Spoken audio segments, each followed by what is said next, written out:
Podcast League now. Starring the Casablanca Kid. He turns good taste into bad.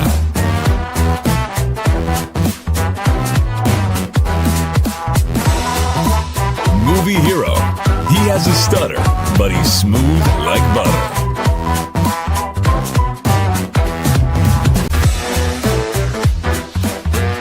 And Pez, with the ability to Pez.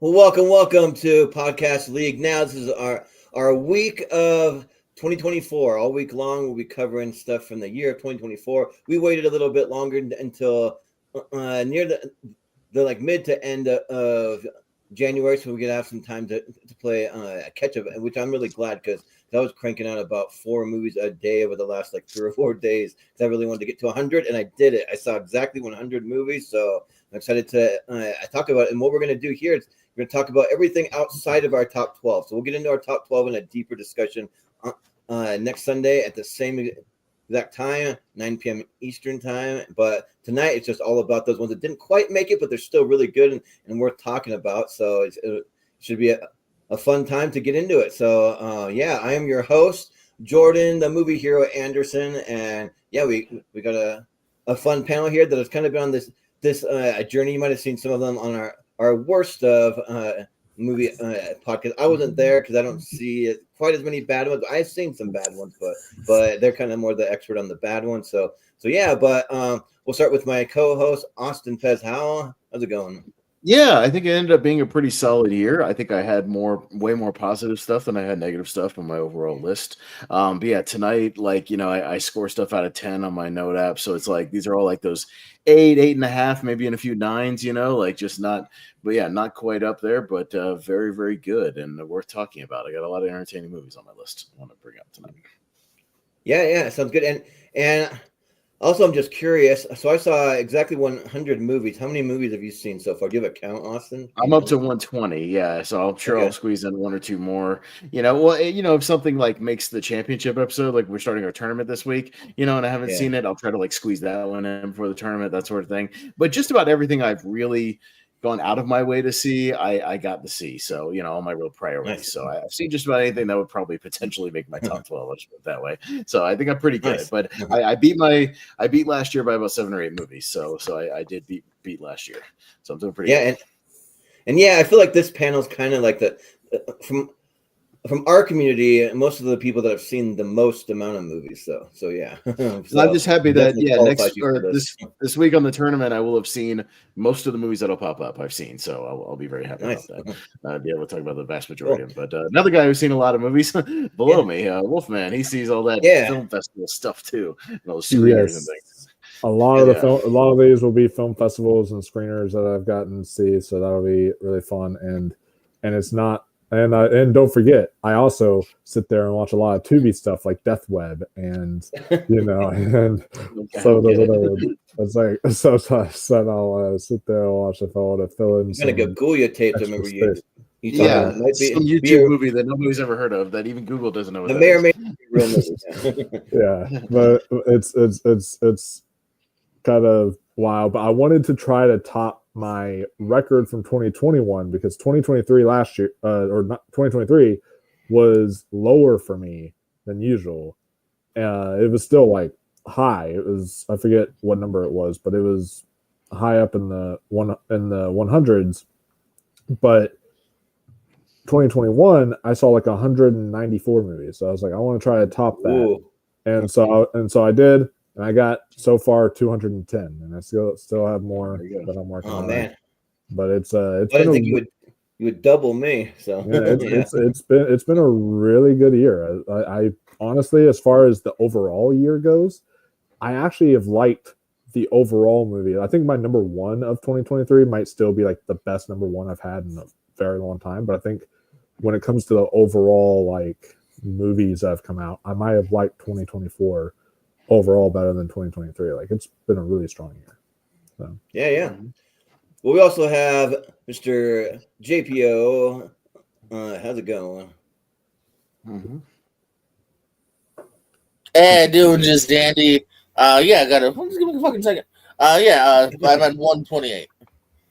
Nice. There you go. Oh, so maybe you will have literally seen almost every movie we have in the tournament this week then. Yeah, We have right. 128 movies. Yeah, maybe. And maybe JPO will bring up some of those, like, streaming service hidden gems or something that, he watches all the streaming service stuff. So catches all the stuff that falls through the cracks. But, not all the Tubi ones that Wolfman's the Wolfman watch, yeah. Yeah, well, I've got my handy dandy note app here, so I can write down any of the ones that you guys bring up that I haven't seen yet, and I can check them out sometime. So yeah. Yeah. Well, let me just explain real quick how it's going to work for the folks, Jordan, and then I'll let you we'll get into it. It's going to be very similar actually to a tier ranker, just without the tier ranker chart. So what we're just going to do is not going to be like a countdown. We're not going to count down like our 13 to 24 or something like that. We're just going to go around the horn like a round table, and everybody will get a chance to just bring up a movie you want to give some love to, you want to shout out, something that's very close to your top 12 but not quite. Just talk about it for a minute or so, what you liked about it, what you recommend about it. If anybody else has seen it or has it also high up on their list, you can briefly comment about it, kind of like tier ranker. Just we don't drone on too long because we want to make sure everybody gets a chance to shout out a decent amount of stuff. And then we'll just go for roughly kind of a 2-hour mark. And then at the end, much like a tier ranker, we'll do kind of some rapid fire shout outs, just kind of throw a couple more out there. If you got a few you just want to give a quick recommendation to for anybody who wants to write anything down. So kind of like a tier ranker, just without the chart. That's all. That's how it's going. But yeah, so that's how it's going to roll. And we've got Malcolm tuning in. Thanks, he's seen 145 movies, so not bad, better than most of our panels. So yeah, or more than most of our panels. So. And Richie should be joining us as well at some point. He's a little tied up right now, so hopefully he'll get to chime in with a few as well. Yeah. Sounds good. Well, maybe since I'm hosting, I'll look to go last. And if you want to kick it off, Austin, maybe you can go first. If you got so I think what I'll do as well is when everybody brings up a movie, just bring it up quickly, and then I'll put it on a little ticker on the bottom, just whatever we're currently kind of talking about, and I'll just keep updating that as we go. So I think the first one I will shout out, and I'm going to do a double here, but I'll tell you why. They relate to each other. So I want to shout out my two favorite documentaries from the year. So I wanted to talk about Jim Henson, Idea Man, and Superman. So two man movies, Idea Man and Superman, the Christopher Reeve story. Jim Henson, Idea Man was one that popped up on Disney Plus. If you missed it, directed by Ron Howard, and again another Ron Howard movie that didn't get a theatrical release, which is kind of ridiculous, along with 13 Lives. But yeah. Just a really great kind of intimate look at a really good guy. You get those documentaries sometimes where they kind of chronicle their downfall, and he didn't really have a downfall, or he never like got into drugs or had kind of a crazy period in his life. The worst is things you could say about him is he was kind of a perfectionist and a workaholic, to where it sometimes messed with his family life a little bit, but nobody ever said bad things about him. Got some great behind the scenes stuff from the movies and from Sesame Street and the Muppet Show, and just a really positive documentary. And I know Dan was harping about there's not a positive movies this year, but if you want to see a really positive movie about a guy who really made a difference, much like Mr. Rogers, and Won't You Be My Neighbor, something like that, I really recommend this one. And on a similar front, Superman, the Christopher Reeve story, another one where it's like a very tragic story as far as overall what happened, but a guy who turned kind of a negative into a positive for other people and really tried to bring awareness to certain issues, get legislation passed, get more federal funding for certain disabilities and things like that. So it gets very, very emotional at the end, again, with some of the interviews and some of the archive footage. So I just want to shout out both of those. I believe Superman is on Max right now. So two documentaries I would recommend for this year if you want to, that will get you a little bit emotional, but also put a smile on your face. So really recommend that. Any of you guys get to those? Get to check them out. Yeah, I know I really loved both of these docs. What's interesting is Jordan and I actually got to see Superman together. When we were on vacation, I was like, Jordan, we have to see it because it's like the last day because it's like not going to be in theaters anymore. And then they decided once I was back from the vacation, they decided to actually give it a real release. I was like, then why did y'all even do a Fathom event? Like, what the hell? Like, come on. Yeah, it's weird. Yeah, it's like they gave it a Fathom event. That's why I was all like, we had to get to the theater so we can see it. And but they just gave it a regular release anyways. But that was still really great to have that experience with Jordan and watch it. And I absolutely loved it. It was very emotional, and I loved seeing the Robin Williams side of things, how he was like in there, and you really got to see the friendship between Christopher Reeve and Robin Williams. That was really great. And then, of course, with Jim Henson Idea Man, I thought that was really a beautiful portrait of a fantastic artist who just shaped the world for kids and adults alike. So, and when we went to go see it, our theater was surprisingly pretty full. Like there's a lot of people in there for the Christopher Reeve one, and mostly kind of older people because he's kind of like the Superman for a little bit older generation. But it was still fun to see it, and just see it like a good snapshot of his life, and then see some of the people that were friends with him. They had Susan Sarandon in there, which we were going to a convention where she was going to be at, but Susan Sarandon had a weird kind of panel where she was back behind a curtain, and we just didn't get to talk to her. It would have been fun to maybe ask her about Christopher Reeves with the documentary and stuff. But it was really good, really powerful and emotional. But I never did see a Jim Henson Idea Man, so I wrote it down that I got to get to that one soon. Get it before Disney Plus is weird about yanking stuff off their service, so get to that before they disappear for no reason. But JPO, did you get a chance to check out either of these two at all? I have not checked out either one of these documentaries, no, and I think you cheated, Pez. So I'm gonna say.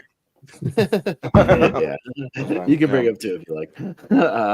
We find two documentaries I've seen. So right. Hollywood films. But Wolf, what do you want to bring up? Well, I like the idea of us discussing documentaries right now. So just to keep on the same track going, why don't I bring up my second favorite documentary of the year? Because my first favorite will be in my 12. But my second favorite documentary that I've seen this year is called Black Box Diaries. And basically what this is, it's streaming on Paramount Plus if y'all haven't seen it. It's an MTV documentary, but it's streaming on Paramount Plus. And basically, Shuri Ito, a Japanese journalist, is coming to America, having to take her trial to America, and actually documenting her sexual assault that happened to her by some congressman in Japan. But in Japan, they pretty much have this rule of like, if you at all try to come forward, it's your fault as the person coming forward. So like that's why she fights this, and it's really a harrowing, inspiring journey that just will make you like, that will leave you tearing up, that will leave you like cheering by the end of it, that will just absolutely have you just completely in awe. And just the fact that she just is so brave and bold enough to be able to document her own story, knowing that there's going to be some backlash from her own country in there, but she still is willing to do it, is just a feat in and of itself. So Black Box Diaries, if y'all have Paramount Plus, I highly recommend it. Check this one out. All right. Yeah. Haven't seen it. No, I have not seen it. So, but I know that the Wolf recommended it to me, and I did watch the trailer for it. It looks pretty powerful and pretty like intense. So yeah, I'll definitely have to check it out. So. All right. JPO, what do you want to shout out and throw some love to? What you got? Let's throw out some love to I believe Alien Romulus is right outside of my list. Sure. Yeah, go ahead. I enjoyed the return. First of all, it was a Kaylee Spaney. What a year for her this year. Between this and was she was in Civil War, right? So I really like the relationship between her and her robot bro, and some of the acid stuff, and like the airlock and him dodging around it. Like the set pieces were all pretty good and good about the main person, and I had a lot of fun with this one. Mm-hmm. Yeah. Well, I think for me, I'll talk about it next week because I might be on another list. Yeah, and I may also talk about it next week, so I'll save my thoughts. But Wolf, what do you think about it? Mm-hmm.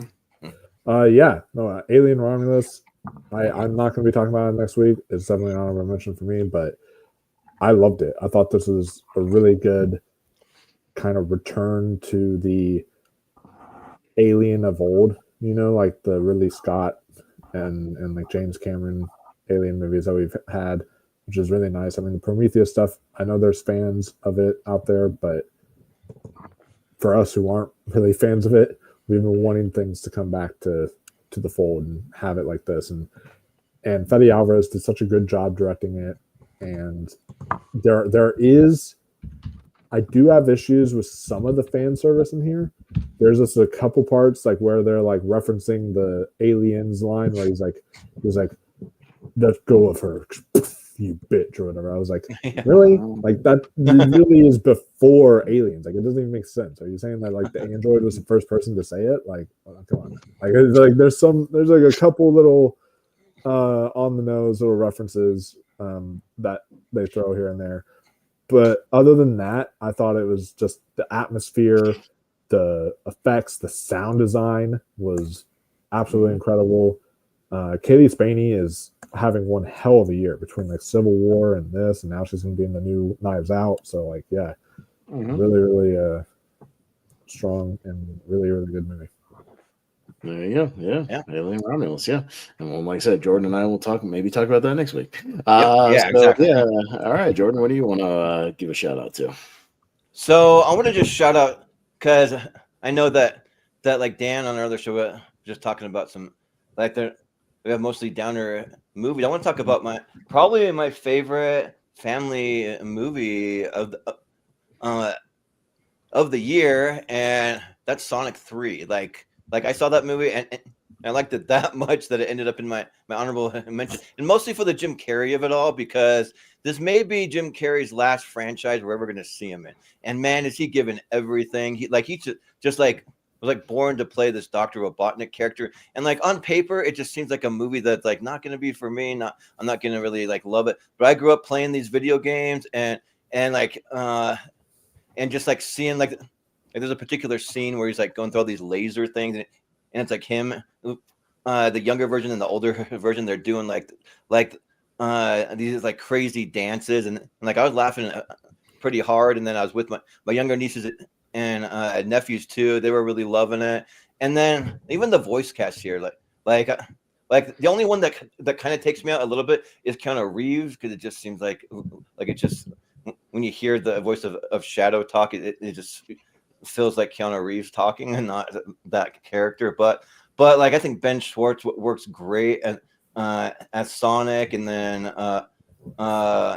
Idris Elba for Knuckles, and like just like, and I'm not even sure like who even does the voice of Tails, but it kind of blends into the character so seamlessly. I don't really. I believe it's like care. The original, or someone's been doing it for a while. Okay, it's not a name. It's somebody that like the fans just wanted. A voice actor. Yeah. But also like I just like that like after the third one, like you think you'd kind of get diminishing returns here, but these movies are actually kind of getting better and better. And I won't spoil it, but there are some post-credit scenes that the first one's worth sticking around for. Maybe not the second unless you're like a diehard fan, but yeah. And I called what was going to happen in the first one. I said it to my 8-year-old nephew that I was sitting next to, and yeah. So, but yeah, we had a lot of fun with it. So yeah.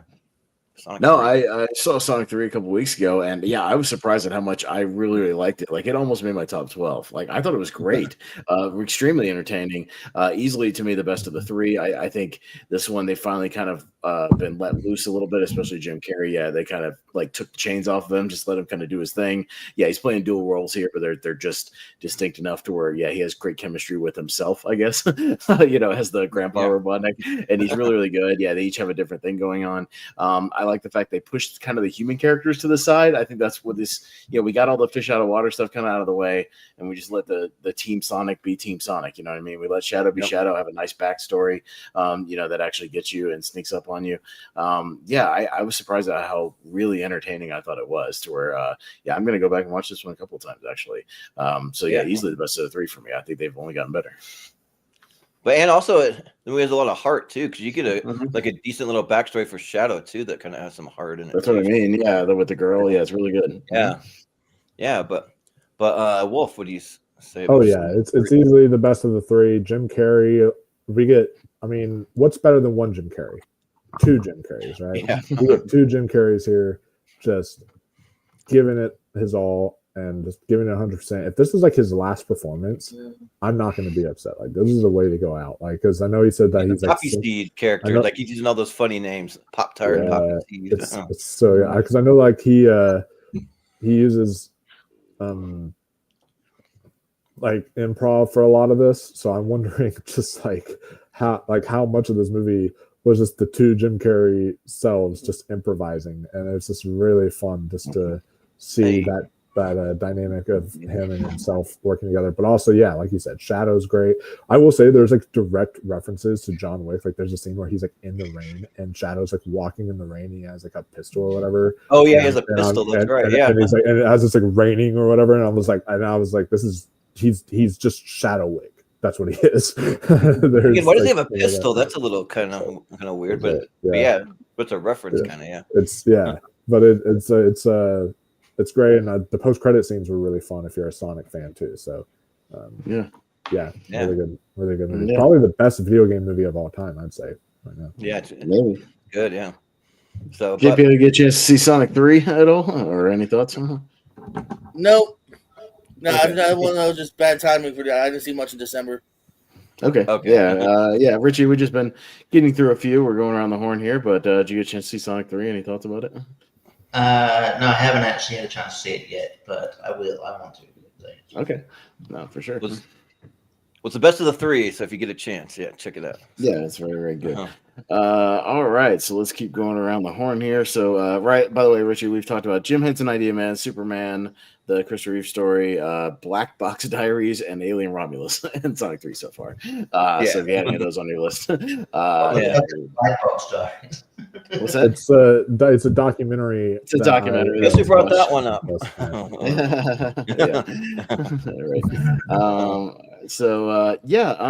I want to bring up Hundreds of Beavers. Which is just kind of outside my top 12, but maybe the most creative movie of the year. It's an interesting one where it's like this comedy. It's kind of like almost like a live action sort of Looney Tunes ish, type of movie, just real people, very low budget, but very creative in what they do, where they've got a couple of beaver suits and they just keep reusing them or reusing them. Really creative uses of the special effects that they do have. And it almost plays out like a video game, like some kind of RPG, because it's like he's got to keep upgrading his weapons, and it's things he uses to catch the beavers, and he keeps catching more and then trading them in for newer gear and things like that. And he's trying to get the girl. Essentially, he wants to impress the trapper's father so he can get the trapper's daughter. And it's very, very good. Like literally, my only criticism, and I think it's the only one people have leveled towards it, is that it's about 15 or 20 minutes too long for a comedy. It's like an hour and 50 minutes. And man, if this movie was like an 85, 90-minute movie, it'd be like a total banger from like start to finish. It might even make my top 12. And I get why they did it. They filmed, what they filmed, and they want to show it off. And I totally understand that. But it's just like, I think comedy should just be a tad tighter. But other than that, I don't have a lot of complaints about it. I think it's really inventive and creative. The way they just use everything. And some of the gags are just, there's a whole section of the movie where it's just him battling this one, trying to capture him over here. And it's very Red Runner and Coyote, just like trying to capture the one, he just can't get it. All these contraptions that he tries, and they just keep failing over and over again. So it's very, very funny. There's no dialogue. It's just like kind of the screen, things like old silent movies. And it's very, very creative, very funny. So if you haven't gone your way to see Hundreds of Beavers, I think it's on Tubi. Like, you can find it out there. They've made it available on a few streamers. But yeah. Well, at least we get one Wile E. Coyote and Roadrunner movie this year. Yeah, right. If you missed the fact that we didn't get one, go check it out. But I was looking up real quick. I think it's on it's on Prime, it's on Tubi, it's on Freevee. Yeah, so it's out there. Go check it out for free. Yeah. So Well, Wolf, check it out.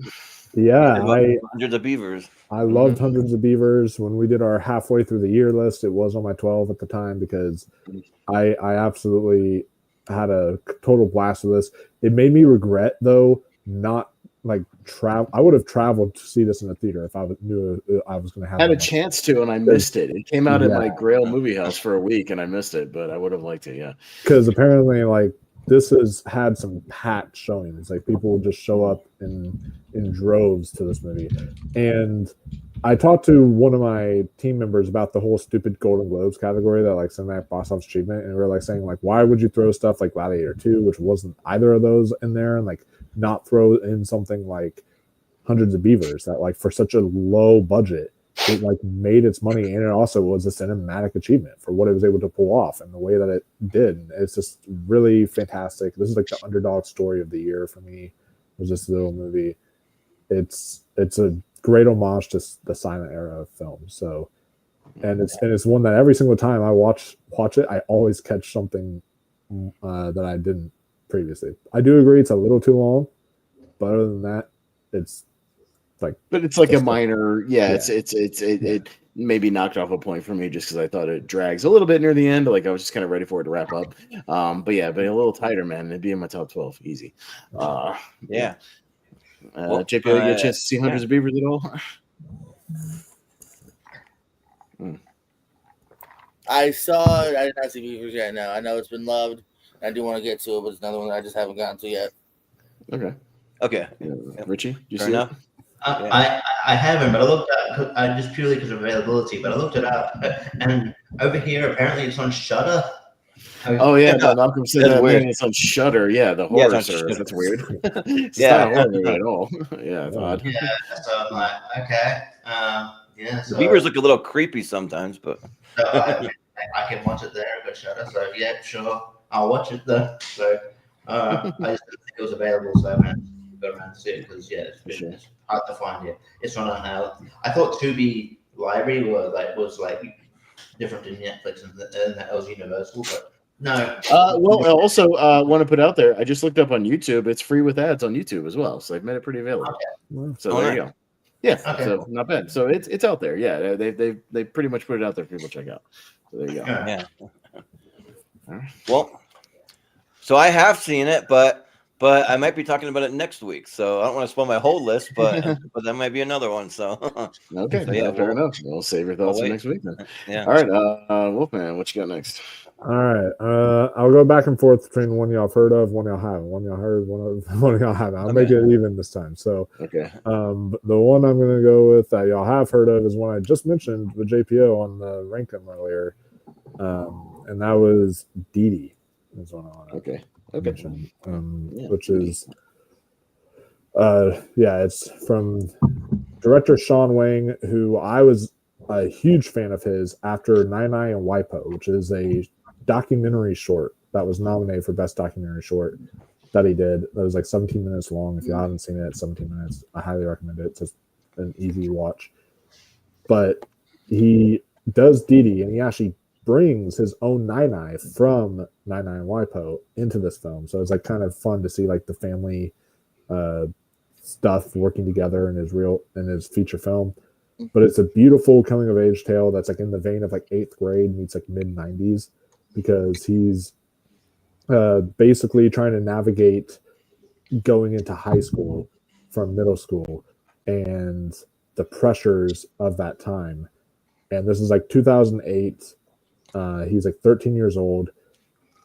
And Sean Wang, you can just tell he was around in this time, because he writes adolescence better than I think I've seen most people to this day. Like he writes young adolescent, like he knows how kids talk, he knows how they interact, and the way he interacts with like his skate buddies is great. And the way that they're like, I don't want to give away too much, but the way that they basically coach him in life and saying like, dude, respect your mom, because he's all like, as a 13-year-old, he's like insulting his mother a lot and saying all this stuff because a 13-year-old, you're stupid and you're like embarrassed by your mom, but as adults, they're all like, dude, like your mom's cool, like don't do that, like you're gonna regret that one day. And it's like really interesting to have that like mentorship for him, and it's just a really, really beautiful, really cringy too, because it's one of those things that you look at it and you relate to it and you're like, oh my gosh, I remember that, I remember those days. Okay.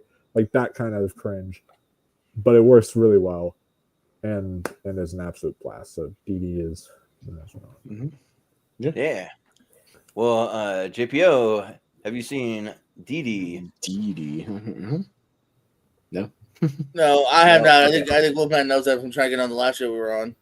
Yeah. You knew this already. Okay. Yeah. No, I know. Don't want to shout it out though. I thought you did this. I thought you were like, oh, just. Yeah. He hasn't watched it since Rankum. Yeah, how dare you, JP? Yeah, right. Well, how about you, Richie? Did you get to see? Yeah, I actually have the DVD here from the library. Just haven't got around to watching it yet.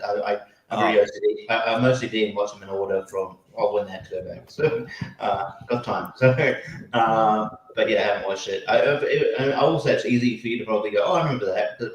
Wolf, because probably happened to you a couple of years ago. It was probably a couple of years ago for you. But yeah, no, I'm looking forward to it. It's a good thing. So obviously, yeah, but I haven't seen it. I'll be able to contribute to the show sometime. Sure. Yeah.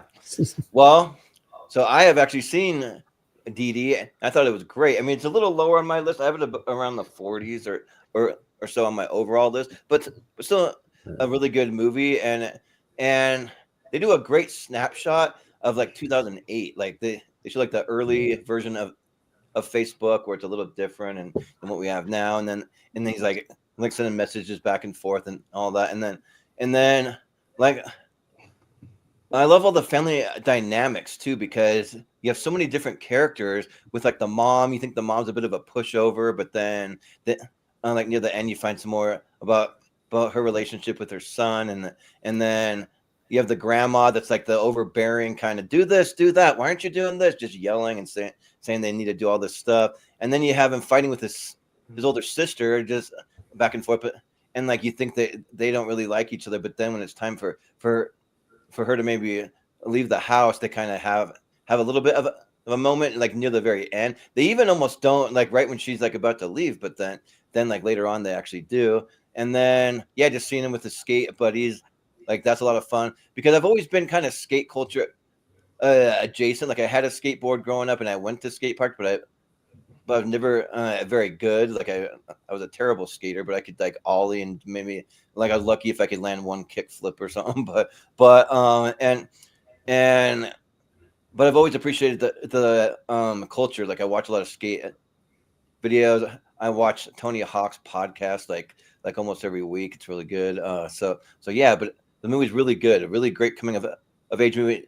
And I'm a big coming of age movie fan. So if anyone ever has any good recommendation on coming of age movies, like that's right up my alley. I'll watch them. So yeah, it's great. I haven't watched it yet because coming of age movies are not really up my alley. Not one of my favorite subgenres. I think they're okay, but it's not one of mine. But I know it was a good year for coming of age movies. There's quite a few of them this year. So no, I mean, if you're into that, I can't even land skateboarding tricks on Tony Hawk's Pro Skater 2, let alone fucking yeah, right. Yeah. That game rules, but JPO, do you have one you want to bring up that you have seen? Yeah. Yeah, I've seen some movies. Let's see. You know what? I enjoyed seeing him back with the car and all the returning members, and luckily we got it in because I think didn't we just lose? Did we lose Sean Astin? Beverly Hills Cop, Axel F.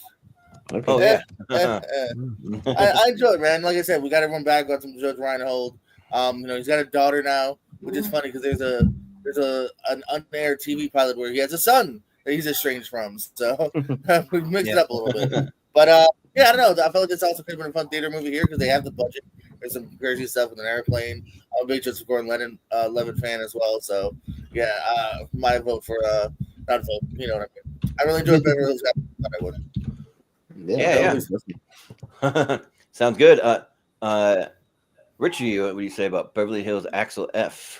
Yeah, I don't love it as much as maybe some others. I thought it was all right. But yeah, like, sort of better than some of the other ones, sort of legacy sequels. I thought it was, okay. Just sort of me, sort of, I don't know. I just thought there was something missing, but I still had fun. I was entertained by it. But yeah, well, I don't know. I don't want to be in a negative, shitty, shit on young people's young thing show. So I will just say I enjoyed it for the most part for what it was. It just probably wouldn't make my honorable mentions, but it's a decent follow up. It's better than the third one. Mm-hmm. Yeah.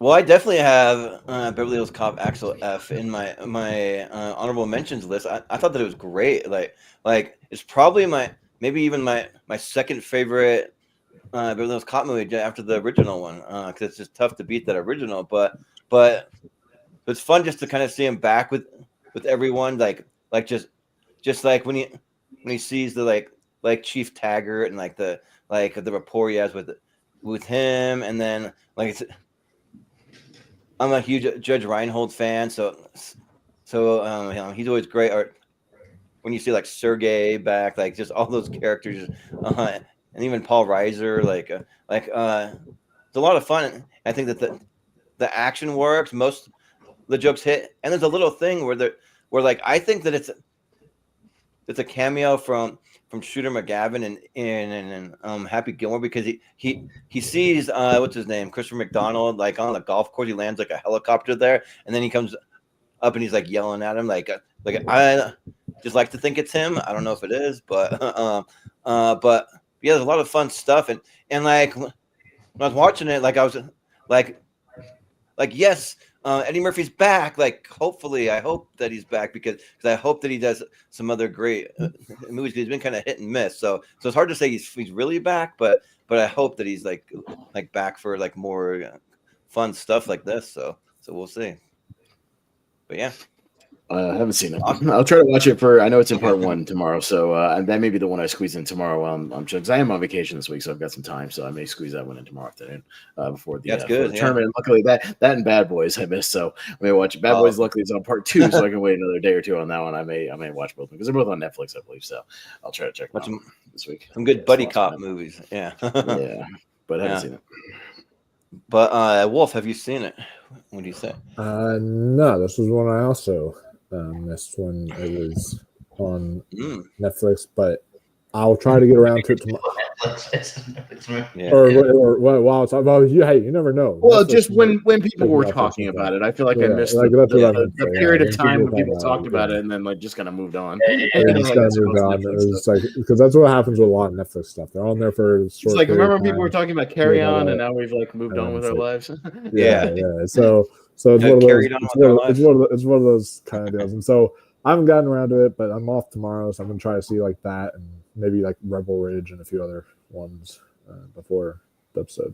So right, yeah, but I feel like maybe people weren't like as fast to run out to see it because of Coming to America. That sequel wasn't that great, and so they're like I don't know about this one. A little, but I feel like I would have probably watched it had they put it in theaters. Like this is one like it's a franchise movie. Like if you put this in the theaters, I think it would have made at least some money. I think it would have done okay. I know, yeah. There's a lot of movies. I kind of think so too, but why does it stop you from watching it at home though? I know, but I just feel like if it's a franchise movie like that, I want to see something like that in theaters. Like if Happy Gilmore 2 only comes out on Netflix, wouldn't you have wished you'd seen it in a theater, JPO? Like just with a group of people laughing? It's like Prey, like Prey. Maybe that. Theater, you know. Like, wouldn't you rather watch it in a theater full of people? I'm surprised you haven't seen it at all. I mean, it's been out for like 9 months. I know, but I don't watch a lot of stuff on streamers. Like I go to the movies a lot. Most stuff I see is in the theater. So had it come out in the theater, I probably would have watched it. Ironically. But guys, I've got a little bit of an update. I thought I saw 100 movies. I forgot to rank Carry On my list, so I've seen 101 movies. So there you go. I crossed 100. Movies. Bill has Dalmatians. Yeah. There was one I watched a while ago too that I like just looked at my list today. I was like, wait, I saw this like a couple of months ago and I haven't even ranked it yet. So I put it on there and I totally forgot. I think for me, sometimes with Letterboxd, because I'll use Letterboxd to do all my rankings, and I'll forget to hit save. So I'll rank it, and then I'm like, I come back and be like, well, what happened to that movie that I ranked last week? It's not there. Yeah. So, but Richie, you're here now. What do you want to show some love to? You got a movie you want to talk about? Yeah, sure. Movie that sort of just came and went, but it's got a great ensemble, and I didn't expect to like. You have toilet paper there, JPO? It's paper towels, man. It looked like toilet paper for a second. It looked like toilet paper for a second. I'm like, what? I don't know. He was in the bathroom. I don't know what I'm about to see. No, paper towels, cool. Your fucking movie. Yeah. But yeah, bike riders. Bike. Okay. Bike riders. Yeah, it's a sort of great movie about like that sort of the 1970s sort of culture. Yeah, and it's sort of the different sort of different gangs here and there, and yeah, it's like I know that people are like sort of it's based on like a sort of almost like a not a photo album, but like sort of well, it is that kind of they've sort of made us like sort of tell the story based on like photos at least said, but yeah, but it ends up being a pretty decent like drama here, but with like sort of gang warfare going on. Jodie Comer's telling the story. She does a really good job. Tom Hardy's really good in it. You got Norman Reedus showing up here. Mike Feist had a good year. It's like the journalist. Yeah, I just think it's a fun. I just sort of just came and went that people don't talk about. So I just wanted to bring it up. Yeah. Yeah. So I've seen Bike Riders, and I think maybe I went in with a little too high of expectations because I was really like looking forward to this movie quite a bit, and like it just didn't really do a whole lot for me.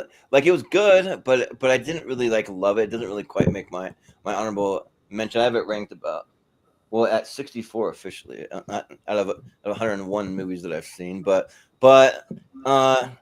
Austin Butler really does steal the show here. Like he's really, really good. And it's fun to see like Norman Reedus, he's a bike guy, and then like Michael Shannon, and like seeing some of the characters in there. There's a character actor, his name's Mike Face, like he was pretty good. Feist, yeah.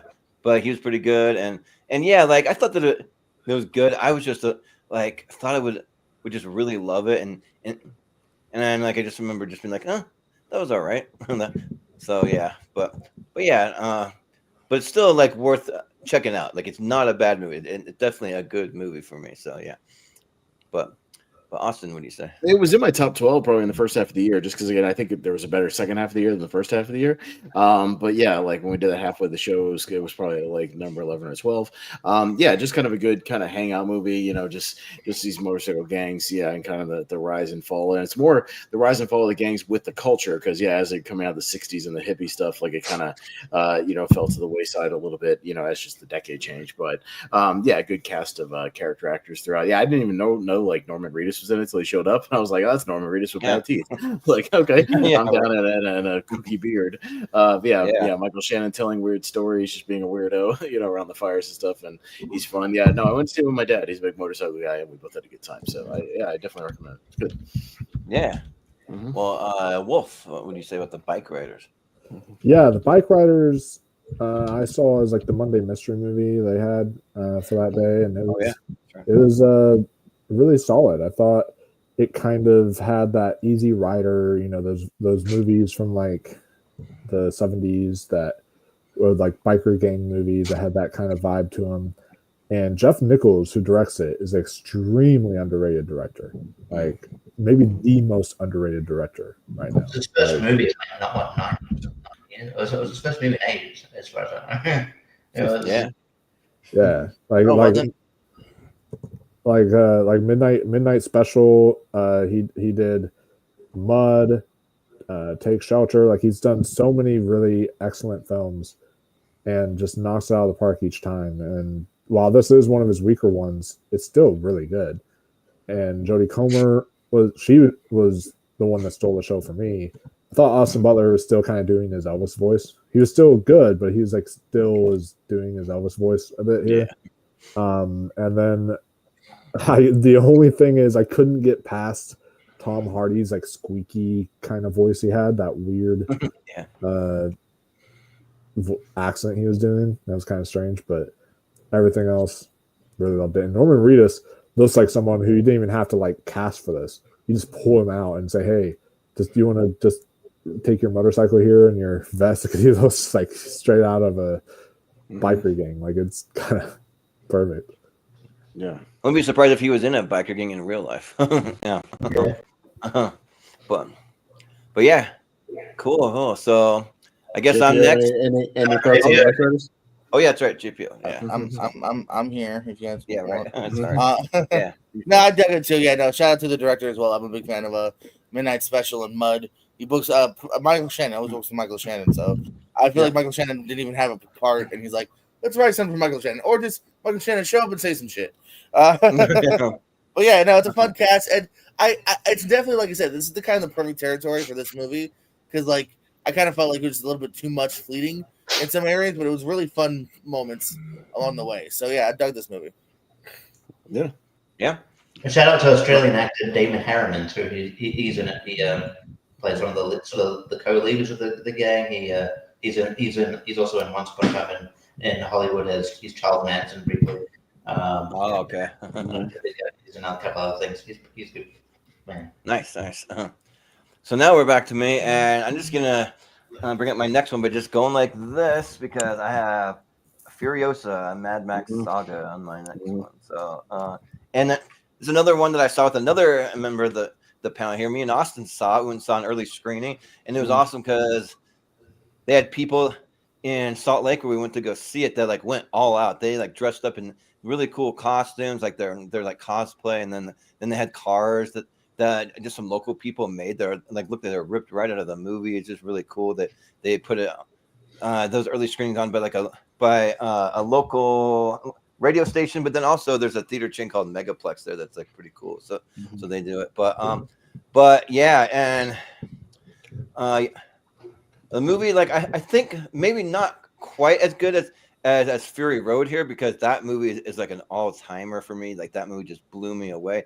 This one really good though still. Like I thought that Anya Taylor-Joy, like she was great in this. Chris Hemsworth at being like the Dr. Dementis, like I thought he was great, and especially when they get to that, like what do they call it, like the gap or no, the like bullet like farm or something like that. There's like those scenes where they're like going head to head and like doing those big crashes, and like that was really cool. And then kind of seeing some of the like earlier of like a Morton Joe and like that kind of stuff.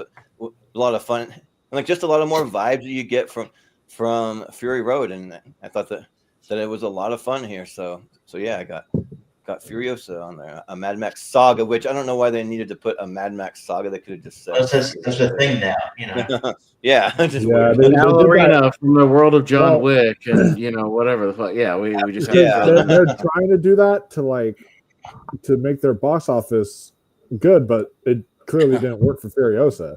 Yeah, right. Yeah. So I'm really sad about the box office, which means you might not get another one. I don't know. So yeah, we'll see. But JPO, if you're, or wait, no, Austin. Sorry, you're all over the I don't know why I'm like skipping all around, but yeah, Austin. No, it's on my honorable mentions because again, I think in the first half of the year it was in there. It's just kind of just barely slipped out, but it'd be like number probably 15 or 17 or something. Like it's still right up there. Yeah, I thought it was really, really good. Yeah, maybe a little overlong as well. Maybe trim 10, 15 minutes here, and it'd be another banger. But shout out to Aaliyah Brown, who actually plays Furiosa for a good chunk of the movie, who's not getting any credit for playing the young Furiosa for like at least an hour 15 of the movie. Like she's in it a lot. And she's also in Sting. She's a girl in Sting. Sting. Yeah, that's right. So she was in Sting. Yeah. Was she also in Sonic 3? Was that the same girl, like the little girl? Maybe, I don't know if she was, but yeah, the same girl with Sonic 3, Maria. Yeah, so she's having a great year. She's having a great year. Yeah. Yeah. So I mean, shout out to her. She's a promising young actress. So yeah, good for her. Yeah, and three movies this year. And yeah, so she's great. Yeah, I think Chris Hemsworth is maybe having the most fun he's ever had in his career. You could tell he's basically just trying not to smile the whole movie. He's just having fun, just trimming up scenery and just having a blast and getting into the spirit of like that Mad Max world, and just having a lot of fun here. Yeah, and I love the way they kind of expand on the other, the Bullet Farm and Gastown and like some of the other ones that we teased in kind of Fury Road, and we're kind of in the background, but we get a little more of them. How this whole kind of sort of economy kind of works between the three places. So yeah, I really liked how it tied into it, and it blends well, and I think it'll make for a great double feature. Like people watching Furiosa and then watching Fury Road is going to make for a good little double feature. So yeah, no, I liked it a lot. Yeah. Well, Wolf, what do you say about Furiosa? Yeah, Furiosa is one. I don't do this often, clearly, because it's a faraway theater. But I traveled 2.5 hours to take my friend to see it in 40X because I was like, I have to see Furiosa. Oh yeah, that would be a great 40X. I was like, there's no way I'm not going to see it in 40X. And now that 40X theater shut down. So if I want to see a 40X movie, I have to drive an extra 30 minutes. So make it 3 hours to see a 40X movie. It's about like me. Mine's about just over 3 hours for my 40X. Man, yeah, it's. I wish they would have built more of those because it's such a great way to watch movies. I'm almost tempted to go for Flight Risk, but that's. That would be kind of interesting with the plane flying and crashing the way it's like. Yeah, you can shake around while looking at Mark Wahlberg's stupid horseshoe ball. Yeah, right. Mark Wahlberg played Captain Picard. Yeah, right. Y'all need a pilot. Anyways, Furiosa was great in that format. Loved it. Chris Hemsworth was maybe delivering the best performance of his entire career here. The costume design, production design, the fact this is just being overlooked by everyone is just such a travesty. Like the box office is overlooked, but also awards wise, like I am pissed that this didn't make any shortlist for like makeup at least, or like costume design or something along those lines, like where it excelled on that front, and just it still has the same kind of practical effects that he pulled off in Fury Road excellently, and I just was absolutely utterly blown away by it when I saw it. So and I liked how he made this more of like a Sergio Leone style Western.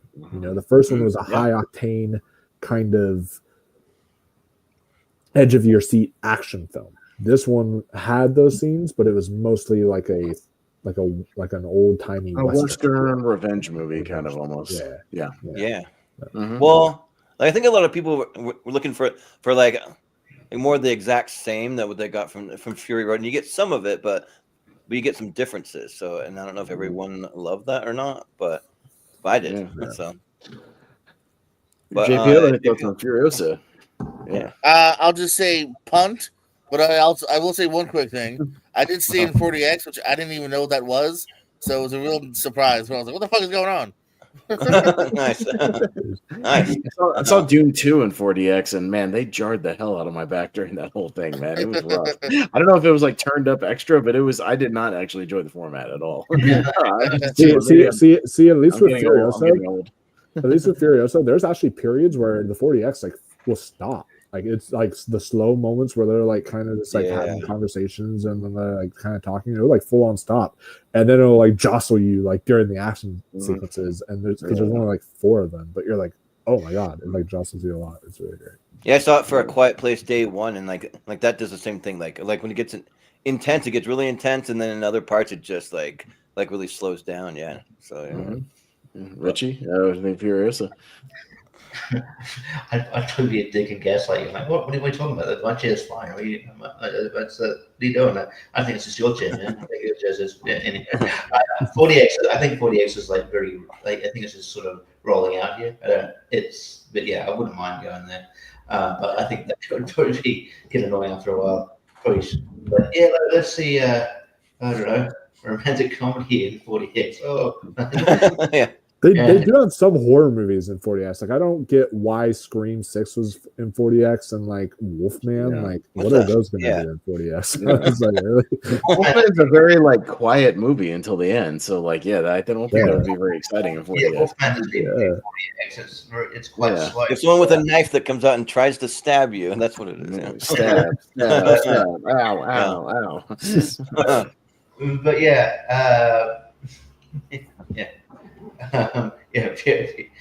Furiosa is great.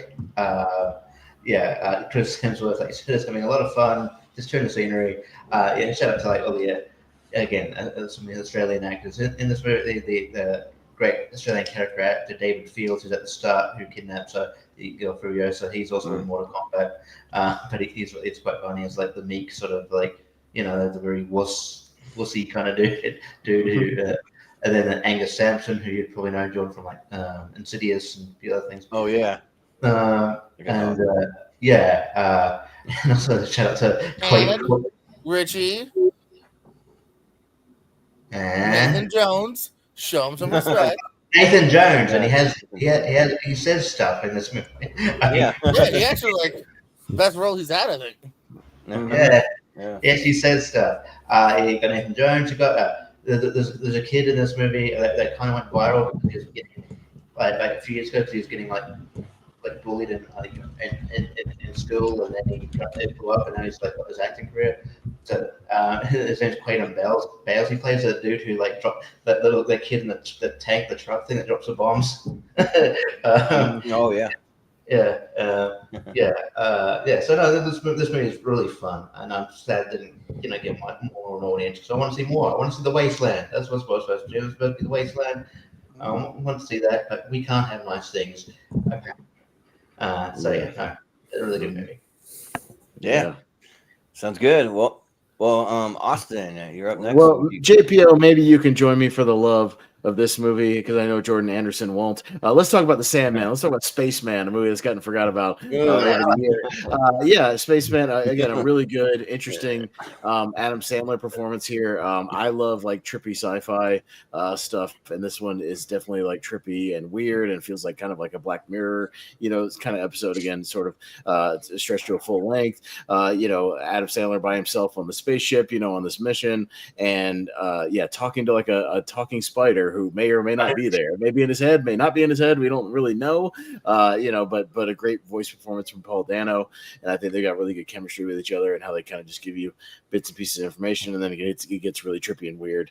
In the third act, it's very 2001, Space Odyssey, as far as they get to this destination, and it's great kind of visually, and it's really really cool. So I mean, kind of again a forgotten sort of movie, but if you like kind of weird trippy sci-fi, I dig that kind of stuff. And and again, I will always defend this movie because it's Adam Sandler making cool acting decisions, and I like to see him, as an older actor doing sort of a one for them, one for me. He'll make the the goofy Netflix comedy, but then he does something like this, and I'd like to see him do more stuff like this because he's really really good in these more kind of layered dramatic performances. And I really really like this movie and had a good time with it. And I've gone back and watched it again, and I think it works. So I know JPO will defend it with me at least, and I love it. I'll defend it.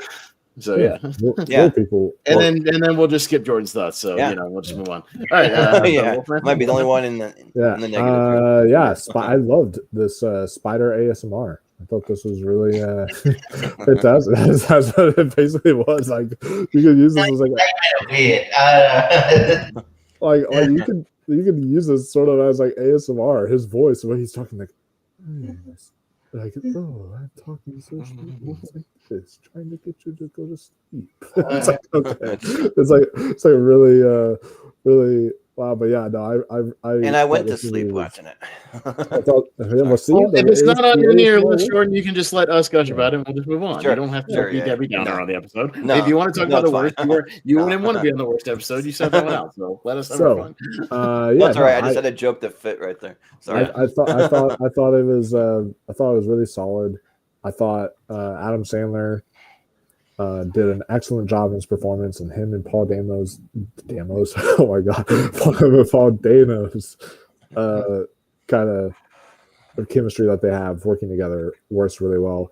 The only downfall of the movie is I feel Carey Mulligan doesn't really get enough to do in this. I feel like she doesn't really have that much to her character, but really it's mainly just the Sandler vehicle, and when it's him, it is really good and it's really intriguing, and they bring up interesting questions and make you ponder on things, and that's what good sci-fi should always do. So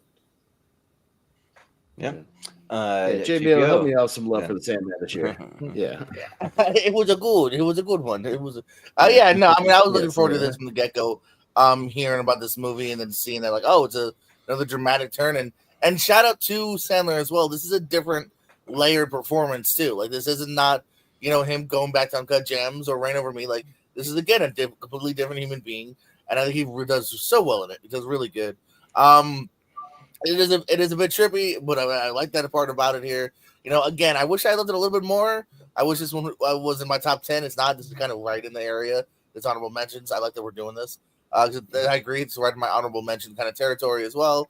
And I dug it. It was a cool little trip and one that like I, in a different way, want to go back to and rewatch probably in 6 months to a year, give it some more time, rewatch and see what's up with it. Mm-hmm. Mm-hmm. Yeah. Sure. Sounds good. Richie, what do you say? Yeah, this was in my best of, and it probably just slipped out, so it's good to bring up here. I thought it was really good, a really different kind of movie here. It reminded me of that Tom Hardy movie Lock, if you've seen that, where it's just him in a car and then getting all these phone calls, and you see his whole life unravel. From a phone call to phone call, it's sort of less is more. You don't have to see the characters to know that what's going on. So it's just like it's him like being really dedicated to his work, but it's like his whole like marriage is sort of breaking down. So it's like it kind of reminded me of that type of movie.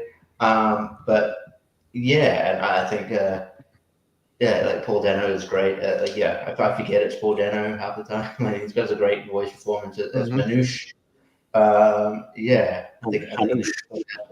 I think Karen Mulligan isn't alone, but like I think it's a point.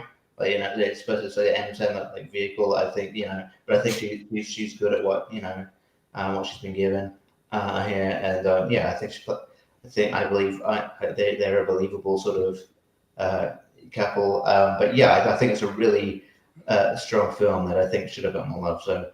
That's my positive thoughts, and then now we'll go to Debbie Downey here.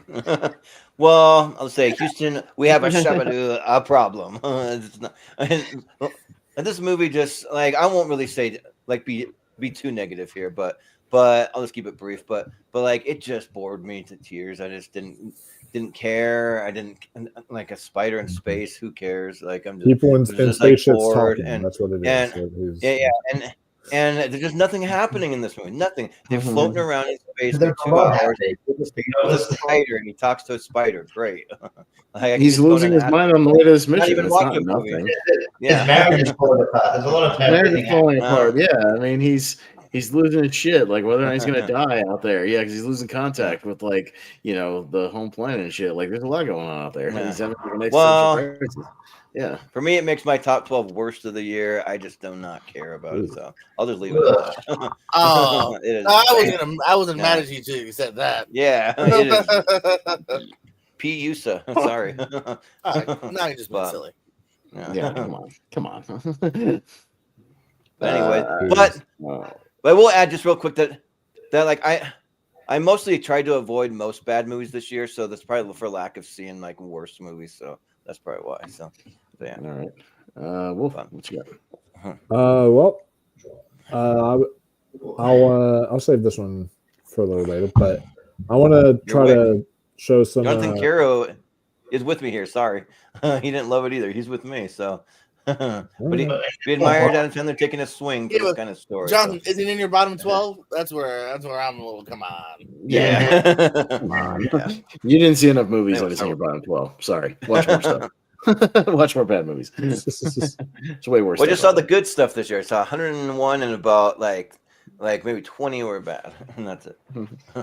So yeah, it's good that y'all have me on this podcast because y'all get to talk about some of the bigger films like that y'all are talking about, and I want to show some love. Like since this is honorable mentions, I really want to throw out some underdogs for y'all that are like stuff that flew under the radar that y'all probably not even heard of. And there's this one called Good One, and Good One was a great one in my opinion, because it's the directorial debut of India Donaldson, and it stars Lily Colias as a 17-year-old who is going on this weekend backpacking trip with her dad, and her dad's like best friend. And along the way, she pretty much discovers things about her dad, about this friend that she just didn't realize, and so she has to like come to contentment with the stuff that's in her life.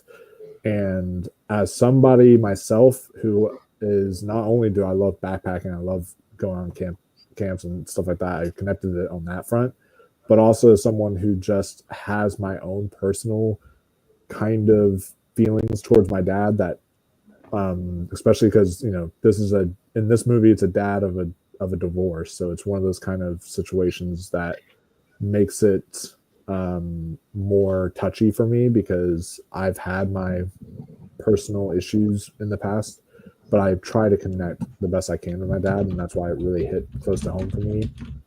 But it's a beautiful movie, very profound. It's sort of like a hangout movie in and of its own right, because it's like them going on this backpacking trip together, but it's just really poignant and touching. And Lily Colias, this is like her first real breakout role. She's going to be in Roofman now later, which is so it's finally gonna. That's the director of Place Beyond the Pines and Blue Valentine and such doing that one, but she's finally making her name for herself now after this film. But she just knocked my socks off, gave a subdued but powerful performance here. One for the ages in my book. So yeah, I'll say a good one as my next honorable mention. Mm-hmm. We'll add that one to my watch list. But has anyone else seen it? No, I had heard about it because I was looking up things of like underrated films to check out, and that was listed on somebody's list. Yeah, so, it's on a VOD now, so it's like the $5 rental too. So if you guys want to watch it for fairly cheap, okay. Yeah, sounds good. But we'll go on to JPO. What do you want to shout out? Mm-hmm. Let's shout out my favorite body part, my old ass. All right. Yeah. Check this out a couple months ago here. Great leading performance by the main girl here, but also my girl Aubrey Plaza, which shout out to, she's going through a horrible time right now. Crazy. Yeah. I don't know what this world's gonna hit you with. No, again, I was kind of talking with Palm Springs earlier for comedies at the top 2020s. So I love like a comedy that just has like a bit of a twist to it here, and you find out the interesting twist between Aubrey Plaza and the younger actress here. And and it hits you in the heart a little bit as well just being really funny. Again, coming of age, figuring yourself out. It really worked. I thought it was really well done. Mm-hmm. Yeah, sounds good. Richie, what do you say about my old ass? I don't know about your ass. I haven't done that properly, but it's one of those big blind spots I haven't gotten to. I need to get to it. Like I was using my flatmate Amazon, and now I'm here. I realized I could still get into it. I'm like, I probably should. Because it was like it just opened on the page and I had to log in. I'm like, they'll probably know. Like I didn't watch that. Like, but yeah, who knows? But yeah, I haven't seen this yet, but I want to. Well, I don't want to keep spoiling my list, but I might be talking about that next week. So I'll wait till then. No, fair enough.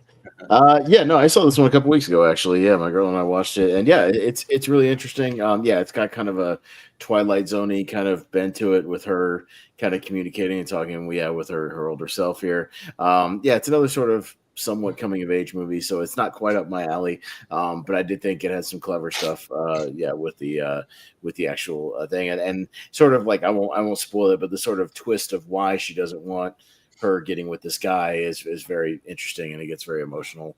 Kind of worth it in the third act, and it's kind of the hook of the movie. So I enjoyed it as well. I recommend it for sure. Yeah. Mm-hmm. Well, Wolf, what do you say about that? My old ass, the movie. Well, I can say my young ass loved my old ass because it was... Hey, don't brag. Wolf grew up with this movie, all right, guys. Yeah, right. I don't have to have a colonoscopy checkup every 5 years. Yeah. I'm still getting my diapers changed. So yeah. I have a mid-adult ass. Come on. But yeah, I loved my old ass. I thought it was spectacular. Maisie Stella really shines. Like what a performance! And she's like my new crush of like all time here. Jeez. Yeah, you got two crushes in this movie for you. Yeah, Aubrey Plaza and Maisie Stella. Yeah, and Aubrey Plaza, and they had like a scene in bed together. Woo. Oh yeah. Yeah, so, and when she's like, "Can I touch my old ass?" You're probably just like, "Oh yeah, you can." Yes, do it. do it. No, it's creepy. It's I'm sending this one out. You guys go ahead. That's fine. Yeah. Okay. But yeah, no, it's a really great movie. With again, I really was able to personally connect to it on an emotional level and on what it was saying thematically. It also has some of the funniest scenes I've seen in a movie this year, like the scene when she's like dancing to like the Justin Bieber song in the woods, and Lucas and all this stuff, and then it turns out like what happens like in that movie, but it's really funny. There's like stuff like that, and there's other scenes in there that are really laugh out loud hilarious while also being emotional. The ending of this film is also really emotional. Like it's a really powerful film overall. So yeah, My Old Ass is one that I definitely recommend. Yeah, and then Jonathan Carrot in the comment says this movie's got a great ass, as Al Pacino would say. So there you go. But all right, okay. So we are Richie.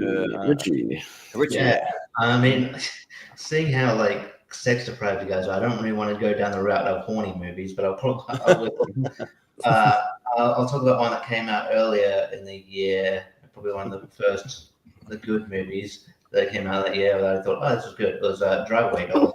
Driveway Dolls is horny, but I like Driveway Dolls a lot. Yeah, Margaret Qualley having a great year.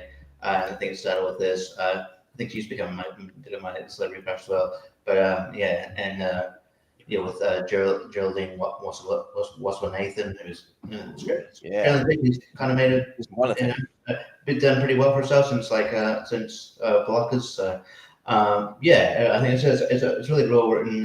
Ethan Coen film here, sort of you're sort of almost like a road trip on the run type crime comedy, and yeah, I think it's funny. Matt Damon has a good small role, and he's great.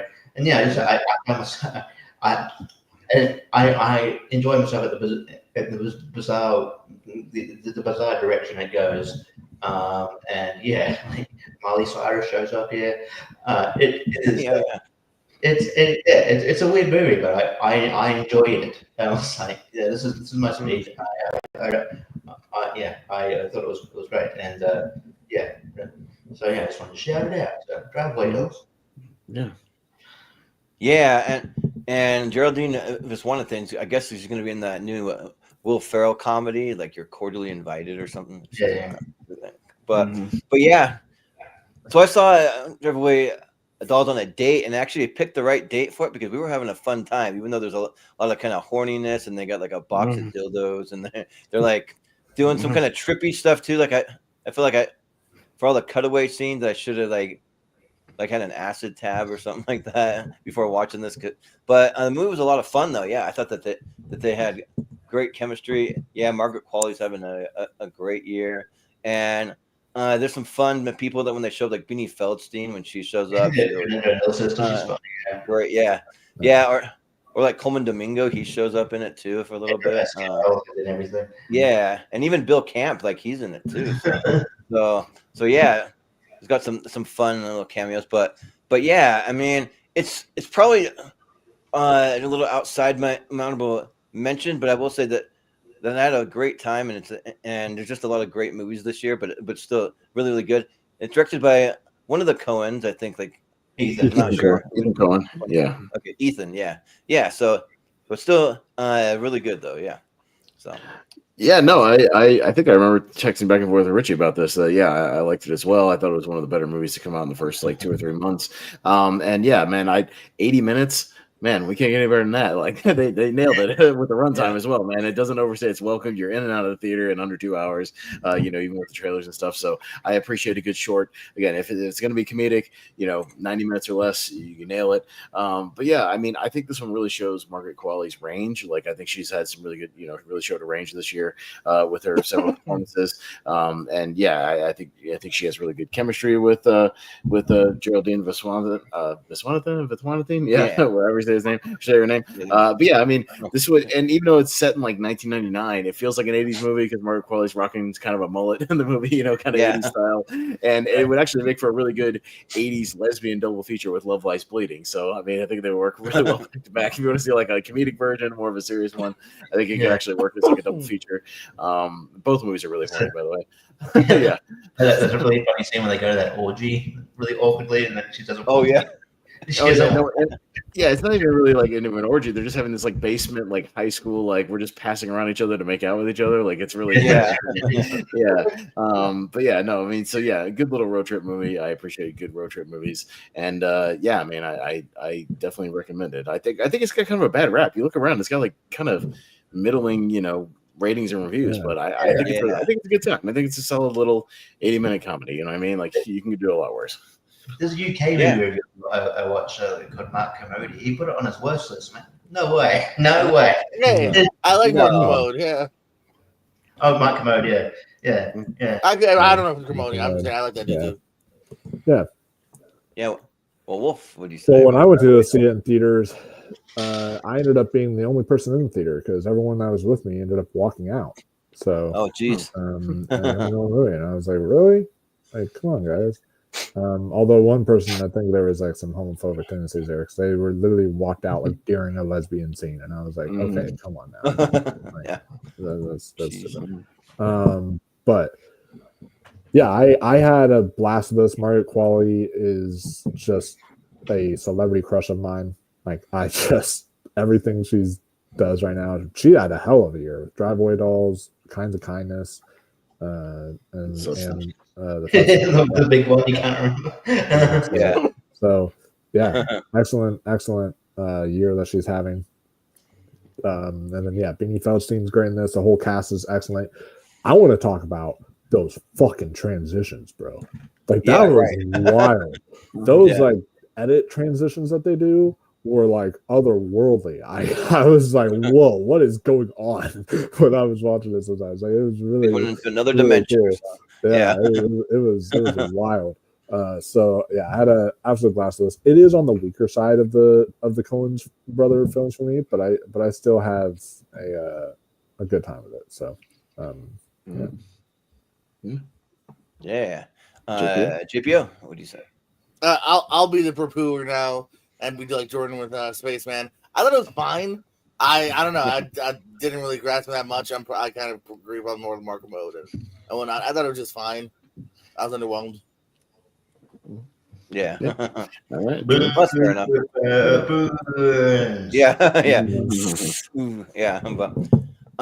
So I guess we're back around to me. I wasn't going to bring up one that's on my honorable mention, but I think a lot of people are just going to have it in their top 12. I was going to bring up the substance, but I'm not going to. Just you hold on. Punt that till next week. But we'll talk about one that it's like kind of body horror adjacent that I watched for the first time today. So I want to talk about A Different Man. So not really a horror movie, but it has some bodies like things in it. Horror. He's born like that. Right. But I mean, it's like, body horror. If you see the film, you know which scene. There are some pretty like grotesque kind of scenes in it. I'll get around to it.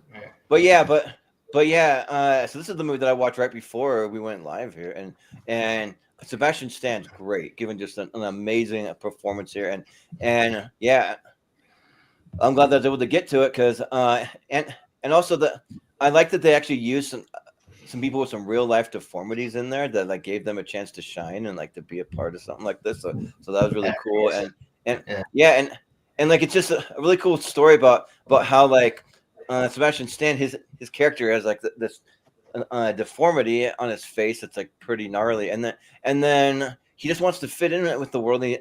Talking about seeing couples that are are like together, and he really wants that, and he wants to be in this play, and like do all these things, but then he has like a miraculous procedure that just pretty much gets rid of everything, just about, and so he's like more attracted to the ladies, and like kind of like just kind of like turning his life around, but then he just really kind of misses things that he lost. Like he just has a lot of sympathy for people like that, and like it's really hard for him because I think he just grew up like well, he lived his whole life with this deformity, and he's just used to the way that he's been treated. So he doesn't really know like how to deal with it. He like he doesn't embrace some of the good, but then he just misses a lot of it.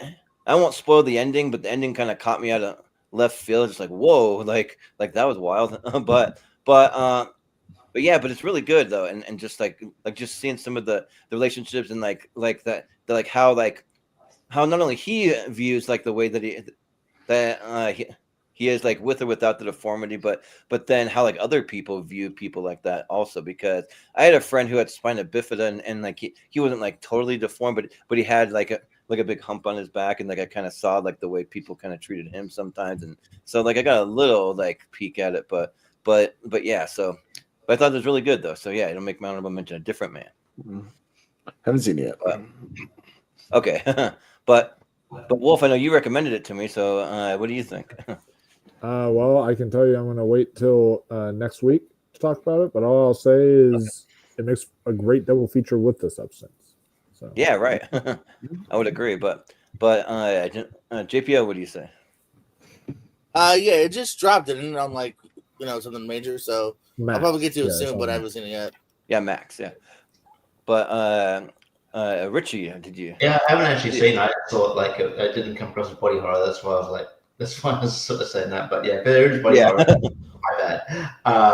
But yeah, I haven't seen it. But I'm aware of Adam Pearson, who plays the dude, because he's been in movies before. He was in that Scarlett Johansson movie Under the Skin. Oh yeah. Yeah, and he's actually I've told him a good double feature with that too. Yeah, I've told him on Twitter a few times. He's a wrestling fan. He's a wrestling guy. So yeah. Oh yeah, he's been on Parts Unknown. He's been on Parts Unknown on Board Game Club, which is their kind of a kind of subsidiary to Parts Unknown. Yeah. So yeah, no, he's a fun dude. So yeah, but I'll get around to this. Yeah, I've been wanting to see it for a while. Yeah, sounds good. Well, I guess we'll move on to Austin. What you want to bring up? Yeah, I'll talk about a really solid one that, again, I wish had come out in theaters that Warner Brothers really bungled the release of. Let's talk about Juror Number 2. Really, really solid movie.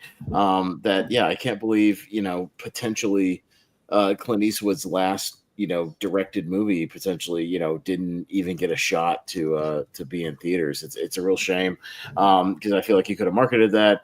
I think courtroom dramas and thrillers usually do pretty well in theaters. At least do well. It's a mid-budget movie, but one with a really solid ensemble. Nicholas Hoult is having a great year. It's like this and The Order, and what else was he in this year? He was in something else I'm missing. The Nosferatu. Yeah, he's in Nosferatu. That's right. Yeah. Oh, and Jesus, Garfield. Garfield, yeah. But obviously, he's going to be in Superman next year, so he's having a really good, high resurgence right here, and I've always liked him. But yeah, he's really great. Yeah, if you, I won't spoil too much of the plot, but I mean the basic kind of hook is that he's on this jury, and he may or may not have something to do with what's actually being tried. We'll just put it that way. And he has kind of this moral conundrum about what he should do about it, whether he needs to, he's trying to play kind of the jurors, trying to keep his distance, but also again having those, trying to turn them different directions, but also he doesn't want to have a guilt of potentially putting away somebody innocent, that he's on the jury for. So it's got just some really good kind of moral quandaries and moral conundrums about what's going on, and it's a really good thriller, good mystery. But again, really solid ensemble. Toni Collette's, putting in work here. She's always good. J.K. Simmons has a nice little solid role here. But a couple of good little character actors sprinkled throughout. But yeah, I mean, if you didn't get a chance to watch it, it's a really good kind of courtroom thriller sprinkled with a little bit of 12 Angry Men. It's really, really solid. So yeah, it's on Max right now. Again, I wish this to come out in theaters. I think it would have done okay, and it would have got some good word of mouth. But yeah, instead it just kind of gets dumped on Max, and unfortunately, just doesn't get a whole lot of attention. So I hope people check it out. It's really, really good.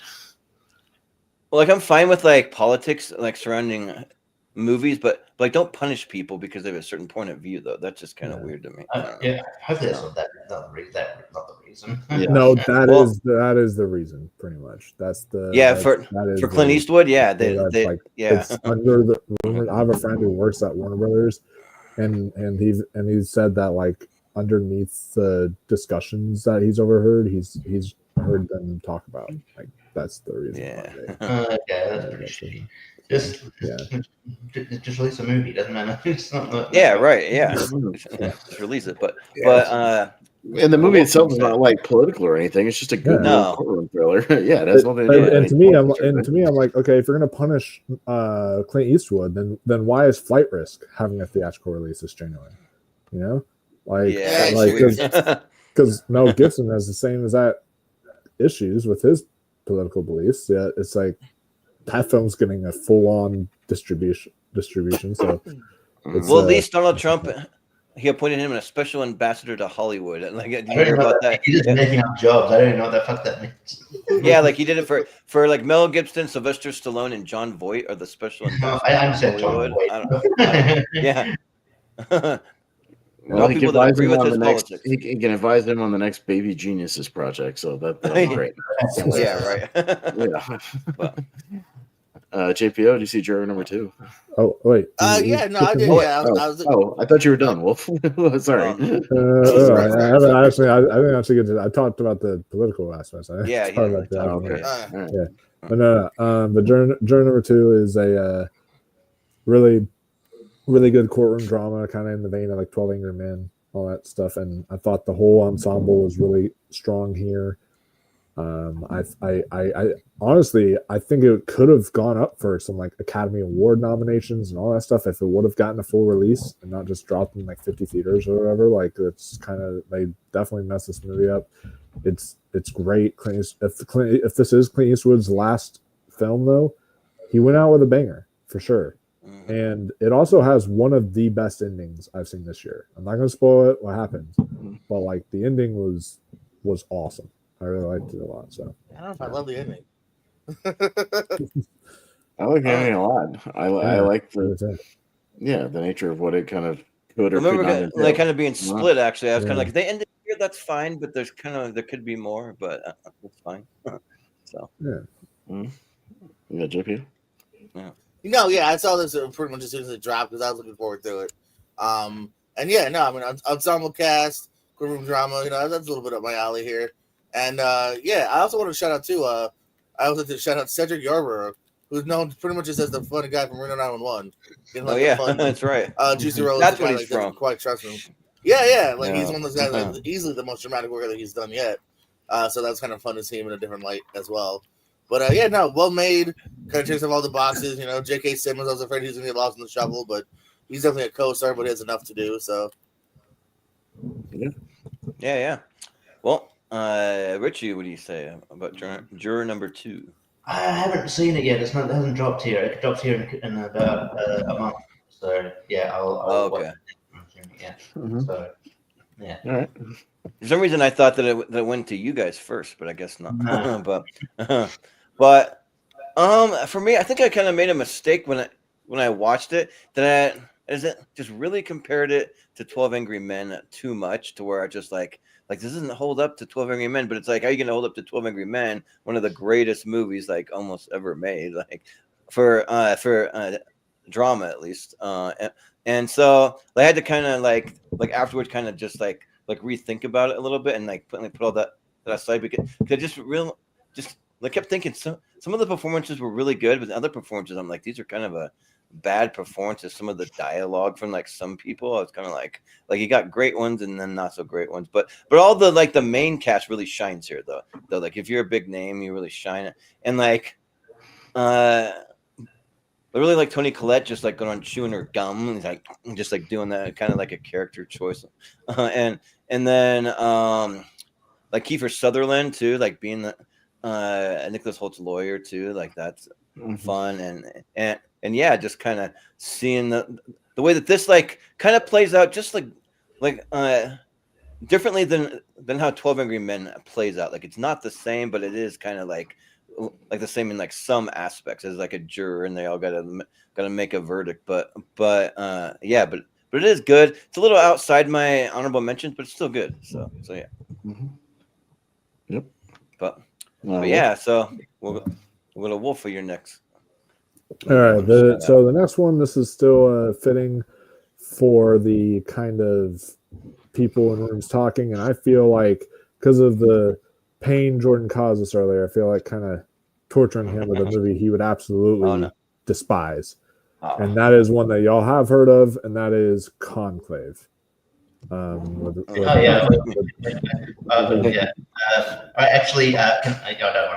Yeah. Don't worry. Yeah. I'm functioning apparently. Don't worry. You go. Yeah. But Conclave with Ray Fiennes, an excellent movie with a great script that is so like riveting and captivating, and you're just so invested in like a subject I normally wouldn't even be invested in, which is like politics and trying to elect the new pope, and usually even I wouldn't be into that, but the way it's written is just so riveting. And Stanley Tucci is fantastic. John Lithgow, the whole ensemble here is great. The just the direction that Edward Berger does here, and the cinematography is all excellent here.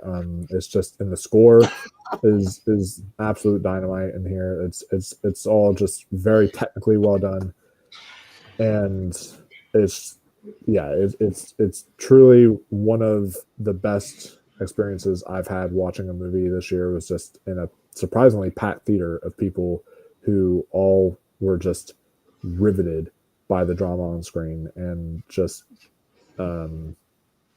impacted by the ending and how it all unfolds. And it's very timely because of, watching it right during an election happening.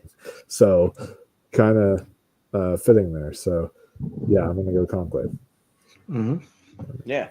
JPO, what do you say? It's one of those that I'm sure I would like it if I get around to it. It just on paper wasn't up my alley, so I haven't seen it. Mm-hmm. Okay, yeah.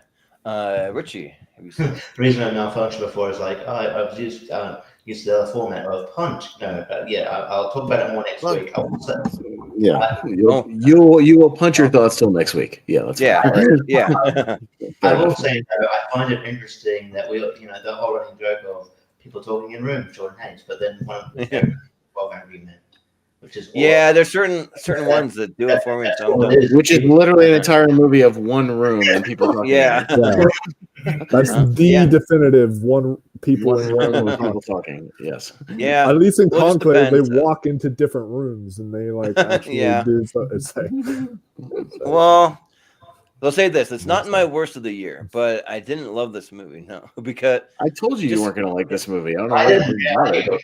Yeah, like it was just bored. I just like see things I don't care about. I'm just like, what's going on? I mean, they try their best to make it dramatic and like for someone who grew up in a religious background, I do understand some of the things where like well, this person did this. You will never be Pope. You'll never be in this position because you did this thing. And it kind of is a little heartbreaking to people.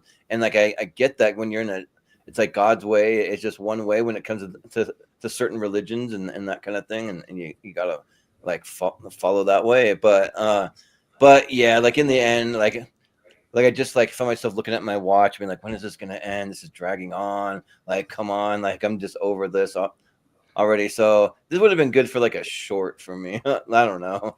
Like I just don't just didn't care that much. So yeah. I have it ranked number 82 out of 102 movies. So. Jesus. So yeah. No, I liked it. It's not going to quite make my like honorable mentions, but yeah, I was surprised at how much I got invested in the movie. As it went along, I like movies where people are kind of plotting against each other in the background and playing, backstage politics. And, there's rumors about this person, there's rumors about that person, or this person may or may not have done this thing or said this in this conversation. Again, a nice little solid, I always like to see John Lithgow in like big movies like this. So, I like him a lot. And even the little bits of like, almost like racism in the movie where like they're plotting against like the one black pope, like there's a lot of like little bits of, people aren't voting for him just because he's black. And like, it's just odd stuff, that I got more invested than I thought I would in a vote for the Pope, so, I thought they actually played it out pretty dramatically. Yeah. The score is good. It's shot well for what it is. I thought I had decent pace for what it was. The score is good. I like the score. Yeah, it moved along really well. So, not quite in like my honorable mentions or anything, but I enjoyed it. I had a good time with it. So, but someone else who enjoyed it was Jonathan Caro. Says Maha Conclave. Now it's a juicy thriller for a PG-rated movie. You can hear the score while he's typing the comments. So. Yeah, no, it's good. All right. Yeah. But, we on JPO? Yes. JPO. I'll go with Late Night with the Devil. Oh yeah, all right. Nice on my list. Yeah, right outside. Great. Again, we can say one location. It's a late night talk show. It has a couple guests. Maybe some of them are faux. Maybe some of them are real. Never quite know. But fun seeing David S. Malchin in a leading role here. I think it hooks you and is a really well-made, different kind of storytelling you're used to. But it's investing, and then shit finally goes down, and you're still invested. It's a dope film. Mm-hmm. Yeah, sounds good. Richie, what do you say? I haven't got around to this just because of the availability issues, but it did drop on Netflix like 1 or 2 days ago, so I will watch it very soon, and so I'll have an opinion on it soon. But it wasn't available anywhere for a while, and it did come out in movies, but quite limited. So so I can't say anything yet, but I'm looking forward to it. Mm-hmm.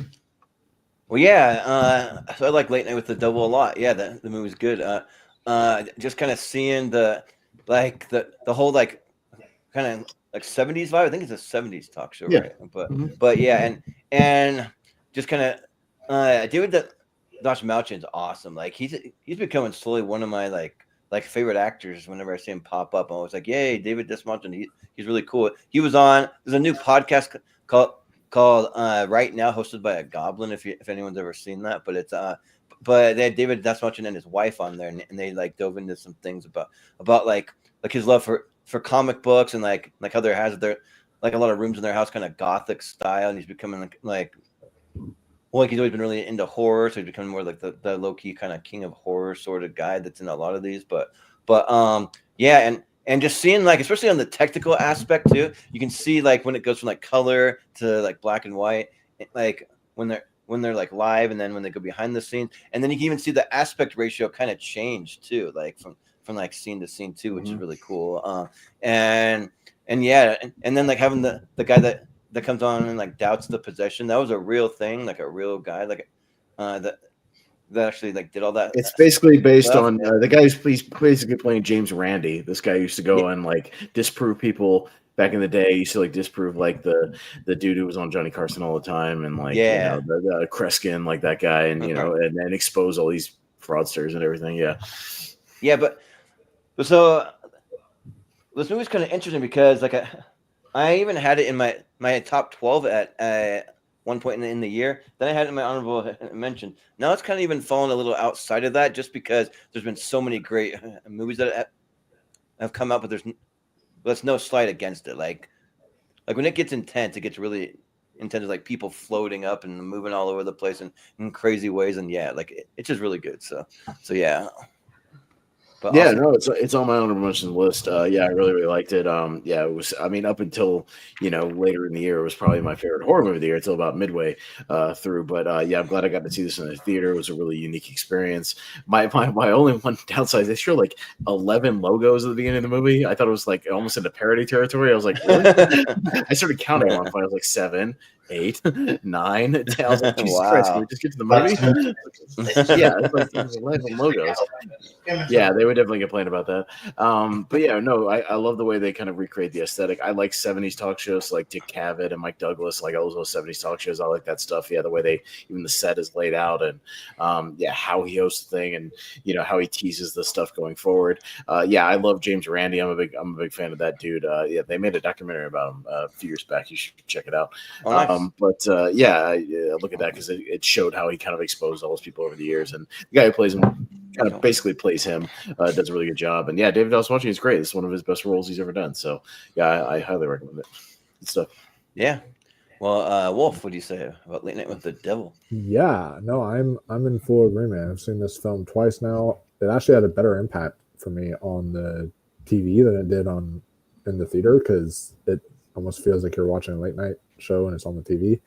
Oh yeah. But technically you can actually classify this as like a found footage movie because they talk about like how we found this footage and this is the tape that you're seeing, and it's like really interesting. It's like a unique take on found footage genre, and I thought it was really well done. I thought the young girl in here was really creepy. It's unsettling, but doesn't use any form of jump scares in there, which is really nice. David Dallas Watching is a great character actor, and this is like the first time he gets to shine in the lead role, which I really like to see here. But it's funny, he gives us one of the best horror movies of the year and one of the worst horror movies of the year because he did this and A Fry-Eyed that he also did.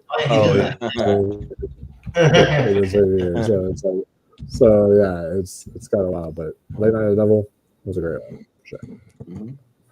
Yeah. Sounds good. We'll move to Richie. You got another one you want to nominate? Yeah, well, I might as well stick in horror territory. And I'll bring up one that just missed my list upon rewatch, but it's still very good. I'll go Osgood Perkins film, Long Legs. I think Long Leg. I like the kind of. I just like I like how it's like framed and how it's like how it's filmed, how sort of the very throwback horror set aesthetic it uses. I think Nicolas Cage is having fun, but like once I think I talked about this last month, you realize what he's going for, and that what the reveal of his name, you're like, oh yeah, okay, yeah, and but he's really good. Michael Monroe sort of becoming the sort of horror queen. She's got a good follow. She's got a sequel that follows out soon, and she was in there's been a couple other ones too, but she was in the Guest, which is kind of a pseudo horror movie, kind of. Yes. She was in a movie called a Netflix movie called Tao, which is sort of a horror movie as well. And then Alicia Witt plays her mom. I remember her when she was in Urban Legend when she was like playing a high school student. It's fucking weird now. I feel old, but she's really good. Really good. Also,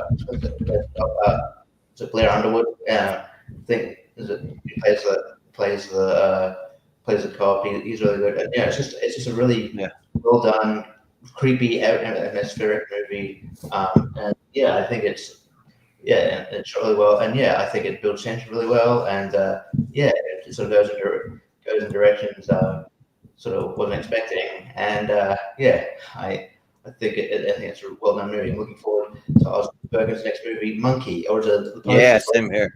Or as opposed to say Monkey. They're on two different lines. So I'm just like, I'd like to see Monkey. So I'm looking forward to it. Yeah. So I like Long Legs a lot. You know who's having a really good year that was in Long Legs is Kieran Shipka, because she's been in a lot of stuff. She was in The Last Showgirl. She was in Twister. She was in Red One. She was in a lot of movies this year. She's in something called Sweethearts, which I don't even know what that is, but she was in that. It's like a Thanksgiving movie that Max did this year. So yeah, right. So like she had a good year, but I was doing a lot. She's working, but and yeah, like I thought that when I saw it in the theaters, I really liked it, but like maybe I overthought it, or because I went back to see it a second time and like didn't love it as much on the second viewing, just because I just think like Nicolas Cage is doing such a wacky kind of out there character that I'm kind of over it. Like I just don't didn't really like love it that much. But the movie overall, though, like I like the tone and like the lore behind it, and like yeah, the whole like the like criminal aspect and like the Blair Underwood stuff in there. I think that it is a good movie. I just like thought that like when I went and saw it a second time, I liked it a little less. So hopefully it'll be one that still holds up over time for me. But it is good though. But just kind of outside my honorable mentions. So yeah. Yeah, no, I need to go back and rewatch it because it was so early in the year that I've just forgotten pieces of it. But I want to go back. I did like it at the time. I like a good kind of serial killer procedural movie, and one that kind of really dives in and is a little unconventional. I think the way it's put together is kind of unconventional. Just the way it's kind of edited together and the way it's kind of paced. But I liked it a lot, and I'm down for wacky Nick Cage. I don't mind at all. I just think he's just fun to watch. No matter what he's doing. So I mean, makes choices. You either roll with them or you don't, but I did in this one, so I liked it. Yeah, sounds good. Well, Wolf, I know you were a big fan. What do you say about Longlegs? Yeah, it was my number one most anticipated movie of the year because I remember when the trailer, like the teaser, premiered in front of Night Swim. It was weird. It was one of those like actual examples where we actually got a teaser in front of a movie because I looked online for it afterwards and it was like nowhere online, and I was like, "Whoa, what is this movie?" And I like tried to look for it, and I couldn't find it, and I was so just intrigued by what they were showing in that teaser, and then the marketing, what they did by like just releasing small little teasers. They had the thing where you could call Nicolas Cage and like call his phone number, and you could like hear an automated voice message. Yeah. They did the whole like fake website that they did, like birthaymurders.net, and you could find like all the history on like the birthday murders that happened and all that. Like they went all out for the marketing here, and this is proof that marketing matters because this is now the highest grossing Neon film ever. It made like I think like in the triple million digits for them, which is like 100 million worldwide or something like that, which is like a lot for a Neon film. So excellent showing there. And really excellent movie. Nicolas Cage, I will say this, when I first watched it, Nicolas Cage was really like creepy and like unsettling and kind of terrifying. But then on another watch, he's kind of goofy. Like, I don't know, for me it was like kind of goofy than the second watch, but it still is really, really good. And I still enjoy it quite a bit. And Michael Monroe's subdued but excellent in this. So yeah, well, JPO, do you have any thoughts on Longlegs? Sadly, I still have not seen it. Actually, did it finally drop anywhere? Let me look it up and see. I'll check it for you. It should be on Hulu soon because Neon has like a deal with like. I think it even might be actually.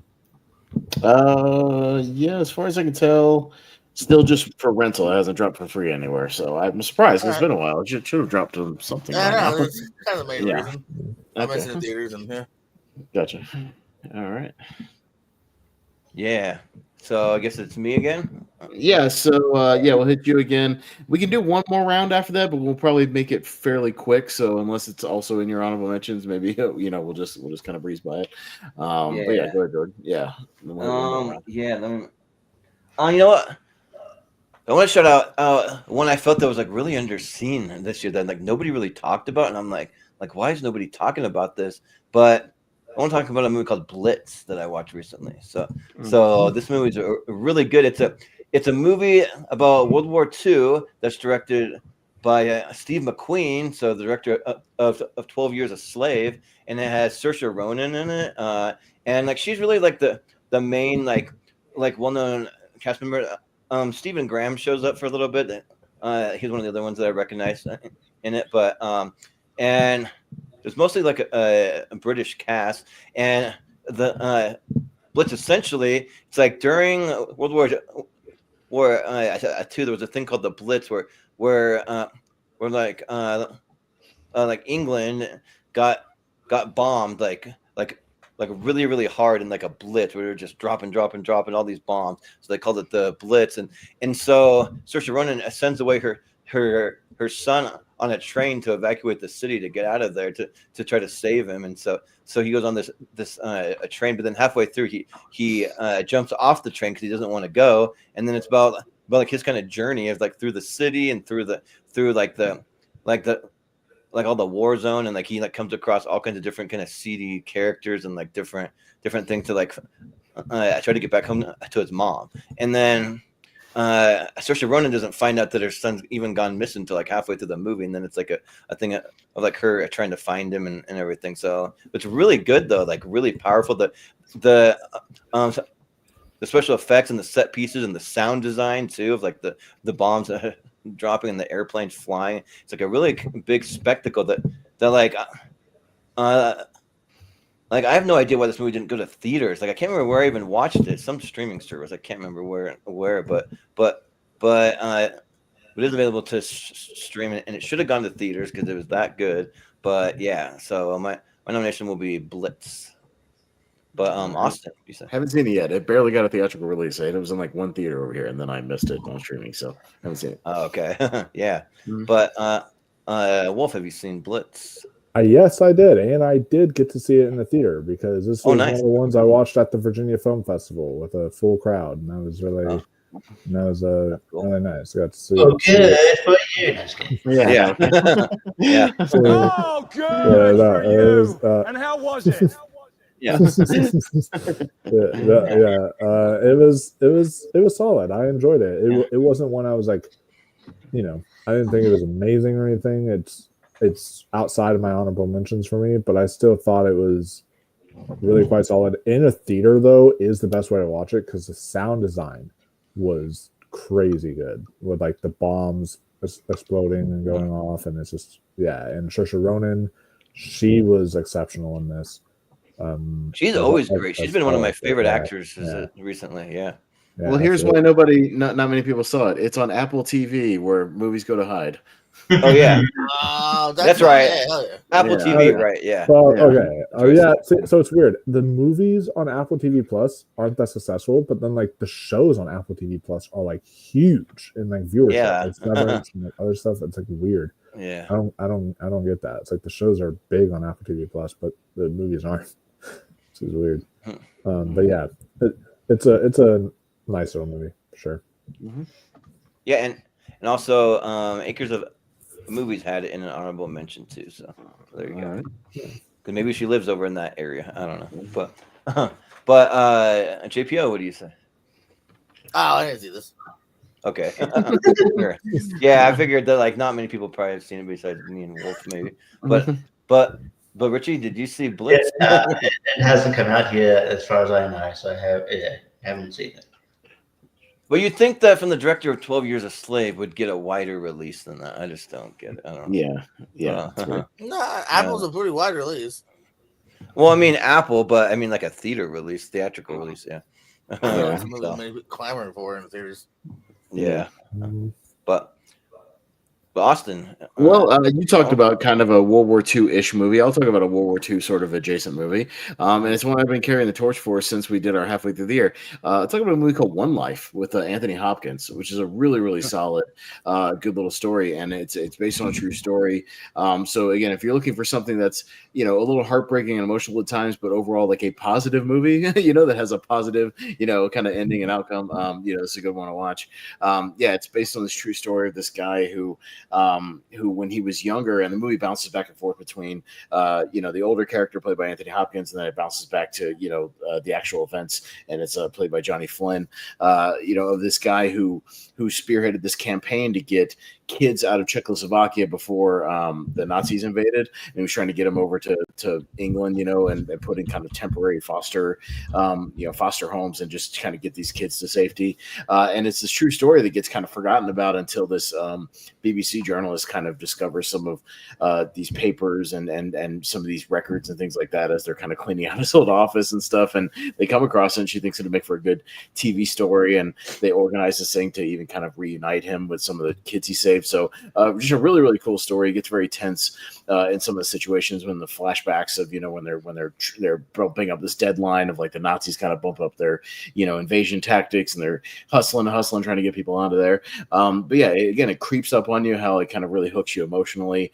Just really simple storytelling. I like these movies that are actually based on true stories that tell a good true story. And there's hundreds and hundreds of stories out there you could make little movies of. And yeah, it gets very emotional at the end, but very positive as well. So it's one I've always kind of carried the torch for throughout the year and try to make awareness of it. Everybody in the theater I seem to enjoy it when I saw it, and I think it's on Showtime right now. If you have Showtime on any of your streaming services, it's on there. So, but yeah, so One Life. It's a movie I recommend. Yeah. Well, Wolf, have you seen One Life? I have not yet, but it is on Showtime with Paramount Plus, and I have that, and so I'm planning to check it out before the tournament and everything here very, very soon. I think it's on part 2, I believe. I figure out, but it's on one. Yeah. So I'm gonna have an extra day. One I might try to check out also. Okay. Yeah. Because it sounds really interesting for sure. I missed it when it was in the stream movie. But JPO, have you seen One Life with Anthony Hopkins? I have not. No. All right. Well, Richie, have you seen One Life? Not yet. And I've been meaning to, so I'll get around to it. Good to know that my campaigning for this movie paid off in this community. Yeah, right. well, so I put it on my watch list now to like prioritize it. But when I watched the trailer for it, all the comments were like, "Thank you so much for making this movie. Is going to be an incredible story." From a lot of people that kind of live in that area where it happened and stuff. People seem to be really like hyped for it. So yeah. Yeah, if you want to see Helena Bonham Carter in a really interesting role that she doesn't normally play, she just plays kind of like the dude's mom in the flashback sequences and helping out with kind of the campaign with the government and whatnot. She's really, really good and just a different role than you've probably seen her in. Not like a Tim Burton role, but just like a more just straight good dramatic role. She's really good. Yeah. So, yeah. Sounds good. Well, Wolf, you got one more you want to?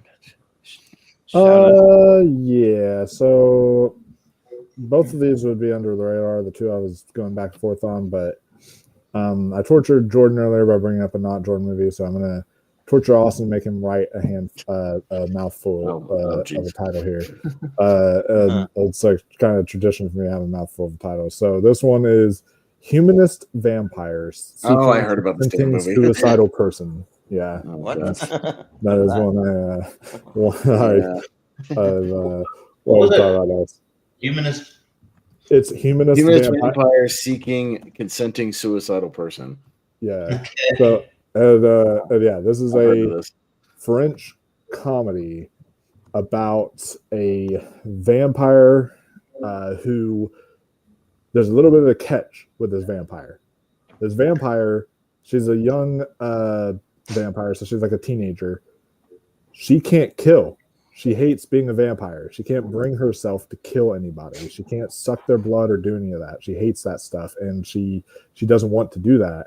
But she needs to, or else her blood supply goes really bad, and her parents just want her to grow in her fangs and all this kind of stuff. And so she meets this guy who is a suicidal person. This young boy, by the name of Paul. And she doesn't want to kill him, but she's like, all right, I'll make a deal with you. You'll get like one wish, whatever you want. Because, he wants to die since he's suicidal. But she doesn't want to kill him. But she's like, I'll give you one wish, whatever you want to do. We'll do it. And then that'll be like your dying wish and all that. And so I'm not going to say what it is, but he pretty much tries to do his dying wish. But then together they actually grow this really beautiful friendship and this bond together. And it's a really heartwarming, hilarious, sometimes kind of creepy movie that just works really, really well with great chemistry between the leads and a lot of relatability there. And it's on, again, the streaming service where like nobody has heard of it except for one movie, which is Mubi. You can watch it on Mubi if you like get one of those like free trials get the free trial and watch The Substance and this. Watch The Substance and then this, and then just delete Mubi after that. So, and then you're good to go. So, Yeah, it's a good one. Mm-hmm. I don't know how this. I'm guessing that will answer, but I don't know how it's annoying. I looked it up. I don't know how this is more readily available to me right now than Juror Number 2. Why is this weird? this very weird French movie more available to me than Juror Number 2? I can watch this for free. Anyway. Wow. Well, has anybody seen it? Throw it out there. Mm-hmm. No. All right.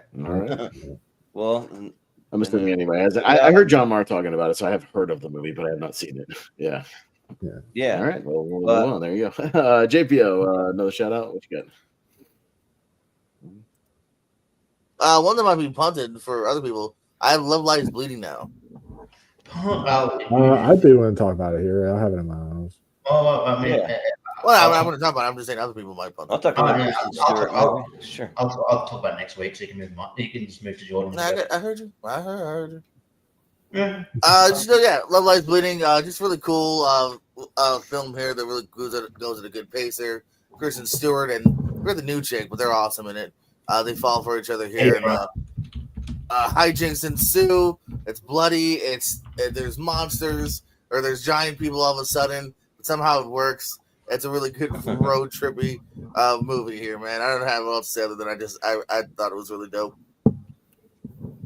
Yeah. So I'll talk positively about a Kristen Stewart movie because, because so many people were just talking about this and like saying like out of any Kristen Stewart movie, you should check this one out. They'll probably like it, and I did, yeah. And so it's good, but in like a weird kind of trippy way because like the whole bodybuilding stuff with like Katie O'Brien and like it's just really like disturbing kind of like it's just I don't know, it's just out there, but and then like Ed Harris, like he's pretty good in it too. And yeah, like it's just like a really different, unique take on like a love story kind of romance, but because I'm not gonna say that it's anything that crazy or disturbing, but my sister's dating this guy who's kind of getting into bodybuilding, and it's kind of like makes me kind of think just a little bit more like about that because he's always saying if you ever want to get into it, this is what you can do, and like supplements you can take. I'm like, maybe I don't know, yeah, it is really good though. I thought that it was a fun time, but yeah, kind of disturbing, but still pretty good. So yeah. I don't know if I can see you as jacked. That'd be really funny. Just you going up. Yeah, right. No, I wouldn't want to get jacked, but you'll lose my gut. That's all I want to do. I'd be happy about that. So, but Austin. No. When I get in the gym, it's literally just to like trim down a little bit. I'm not looking to get bodybuilder jacked. I just want to trim a little bit here and there. Look a little bit better in my t-shirts. I like Love Lies Bleeding a lot. I thought it was just very interesting. It was like an 80s exploitation movie. Ed Harris, or as I like to call him, Nosferatu. He's really good. Sorry, my connection's getting a little spotty. I hope I'm coming through. I'm getting a little monkey. Yeah, you're there. You were a little frozen for a second, but that's fine. We can hear you now. But Wolf, what do you say about Love Lies Bleeding? Yeah, no, Love Lies Bleeding is really great. Kristen Stewart is fantastic. Is fantastic in here. Katie O'Brien, who personally was my dream pick to play Abby. I think who they have playing Abby in the last of season 2 is who should have been Ellie, and then who's playing. And then I think that Katie O'Brien would have been great as Abby because she's got like the physique for it and everything. But she really stole the show in this movie. Like I've seen her in a couple things like here and there, and I thought she was okay, but this is where she really shines. This is her breakout performance, definitely. And I thought it was intense and thrilling and felt like a little bit like Thelma and Louise, like some of those old kind of movies that you get from this era. And it's like dirty and grimy. Ross describes this movie really well as it's a movie that makes you feel hot when you're watching it because like you can feel like the heat on people, and you can feel that's not what I thought you meant. I'm like, I really feel sexy. For sure. Sexy. Yeah, but it's a really good one. One that again is like a hidden gem, kind of flew under the radar, but a great one for sure. Yeah, sounds good. Yeah, we'll move over to Richie. What you want to shout out? Well, yeah, I was shout out another one that flew under the radar, and it's unfortunate that it did, because it's a like director debut, and I thought it was really solid. And I'm gonna go Monkey Man, Dev Patel's directorial debut. I thought this was a really good first effort out the gate. It's a very very very sort of John Wickian, but I dug it, man. And then it's a and I like it. It's like the dude who had to like sort of sort of learn how to learn the skills as opposed to just being an assassin in general. I like there's a wrestling aspect to it. Like Shelter Copley is like a your announcer. He's also in a movie that I don't know. I'd probably run out of time now, but I'll do. He's in Boy Kills World, which is also should mentioned here as well. But he's sort of playing a similar character. It's a really really good movie. And then the fight scene at the end with the dude from the raid, fucking great. Yeah, with is it like his like wise man or the kind of I don't know what they call it, the shaman dude. It's so good. And I just think that it kind of like he's been wanted. It's a passion project of Dev Patel's, and so it finally came out. And I just feel like it's been completely flown under the radar. So that's unfortunate, but I really dug it. So Monkey Man.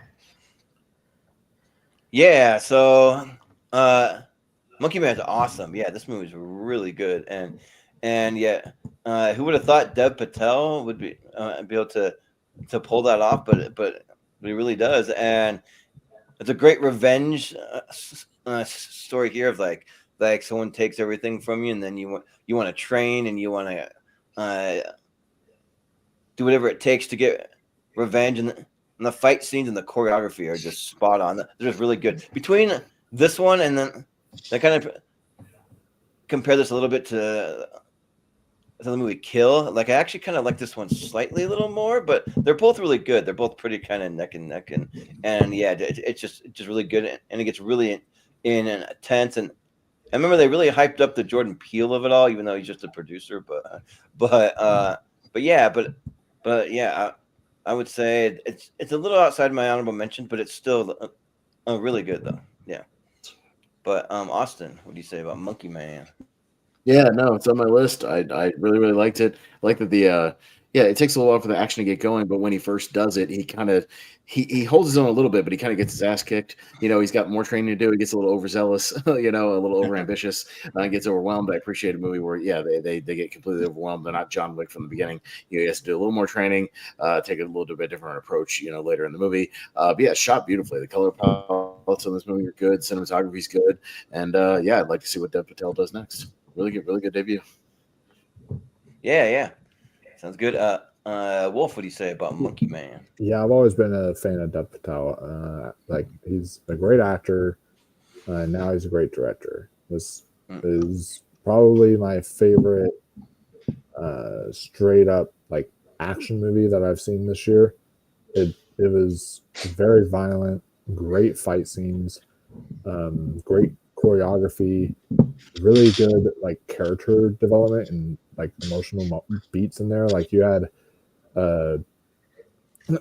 you had the great like son and mother kind of like relationship there because he's doing this for his mom. He's getting revenge, and as someone who's close to my own mother personally, I found that kind of cool, like a son getting revenge for his mother kind of story. And it was overall really solid, and I'm excited to see what Dev Patel does in his career going forward. Mm-hmm. Sure. Yeah. GPO, have you seen Monkey Man? Unfortunately, this is another one of my top 5 blind spots. I haven't. I'm not sure why. Yeah, I think it's on the cock. I think it's on Peacock. It's been on the cock for a minute too. Yeah, and I started it once, and then like I was like, I'm not paying enough attention. I have to wait till I'm more focused, and I just never got back to it. Gotcha. All right. Yeah. Well, I think for my last one, I'll bring up one that that might be on some people's maybe top 12. I'm not sure like which way this is gonna go, but was one that people started talking about in our community and like really surprised me. But I want to talk about Strange Darling. So that was one that just like surprised the hell out of me. That was just really good. And lucky enough, this was directed by Giovanni Ribisi, right? Is that no? He's just the cinematography. Yeah. Oh, he's the cinematography. Okay, well, cinematography is great though. Yeah, and yeah, like just a really cool kind of just like almost like a chase, like a killer kind of like chasing another person. I don't want to spoil anything for anyone, but it's like one person's the killer. You're trying to figure out like who's more the villain here, who's more like the innocent one. Starts out with like this like crazy sex scene, and then like devolves into all this other stuff. But they do like some non-linear storytelling. So they show like one part of the story, then they go back and they go forward, and they go kind of jump all around the place. And it's really cool because I don't know if the movie would really work as well if they didn't do that. And like it just gets like really intense. You're just like, oh my gosh, and you want to find out how it led up to that, or like how it's going to play out and all that stuff. And it's just really good. Like the music's really good. Like it just really amps up and gets just like super intense. Maybe like almost the most like thrilling and intense horror movie that I saw this year. It was really good. So yeah, I'll say Strange Darling. But Austin, what do you say? Save my thoughts for next week. Wolf. All right, yeah. Yeah. Strange Darling. It's in my honorable mention, so we can talk about it. It's one that is really, really good. So this has to be the biggest surprise film for me because I didn't see a single trailer. I didn't read any of the reviews. I just heard reactions from people telling me like, don't see anything, don't read anything, just see this movie. And I was like, oh, okay. And it was like playing at my theater that night. I was like, well, everyone's telling me to see this movie, so I'll just go see it. And that was the best way to experience this. Completely blind, without any information previously towards me. It just took me completely by surprise, and I loved it. Willa Fitzgerald is excellent in here. My boy Kyle Gallner, he was excellent as well.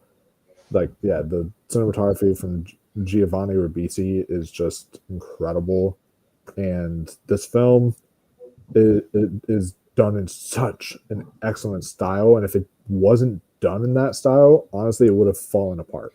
It would not have worked at all. But because it's done in that style, it is just perfect. And I absolutely loved it. And yeah, it's one that sadly went on the radar. It only lasted at like my theater for maybe like a week, and then it left because no one really went to go see it. But I urge each and every one of you guys, like if y'all have not seen Strange Darling, definitely need to go see it. Like this is one that is, I don't want to give anything away because it's best to not know anything going into this. Mm-hmm. Yeah. Sounds good. JPO, have you seen Strange Darling? I have. Punt. All right. Sounds good. Yeah, that's what I thought it might be on some of your guys' top 12. But Richie, what do you say? It doesn't make my list. Oh, wait, a different show. It's one of my big blind spots. So there you go. All right. Well, there you go. That's all right. Well, you should check it out though when you have some time. But all right. Yeah. So we've gone around. We're a little over the 2 hour mark. We'll fire off just a few very rapid fire, ones like tier ranker. If there's any other ones you just want to shout out from round mentions and just give a quick recommendation to. Again, no long thoughts, just kind of quick rapid fire. Anything left on your list? We'll go around just really quick and we'll wrap it up for the evening. As far as me, Nosferatu, just shy of my list, but very, very good. We'll see it again. Casa Bonita, Mi Amor. It's a documentary on Paramount Plus about the South Park guys buying a decrepit Mexican restaurant and becoming a money pit. Very recommended, really good. Smile 2, just outside my list, but excellent sequel that is more bonkers than the original. I know Richie will probably talk about it next week, so we'll talk about it then. The Beekeeper is way better than it has any right to be. I really liked it, and this new partnership with Jason Statham and David Ayer. I know they got another movie coming out like literally very soon with that Working Man movie. Isn't it just looks like Beekeeper 2?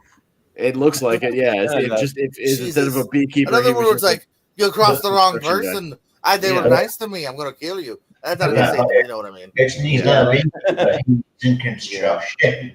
But you know what? If it's as well done as the Beekeeper was, fucking count me in. So I liked it.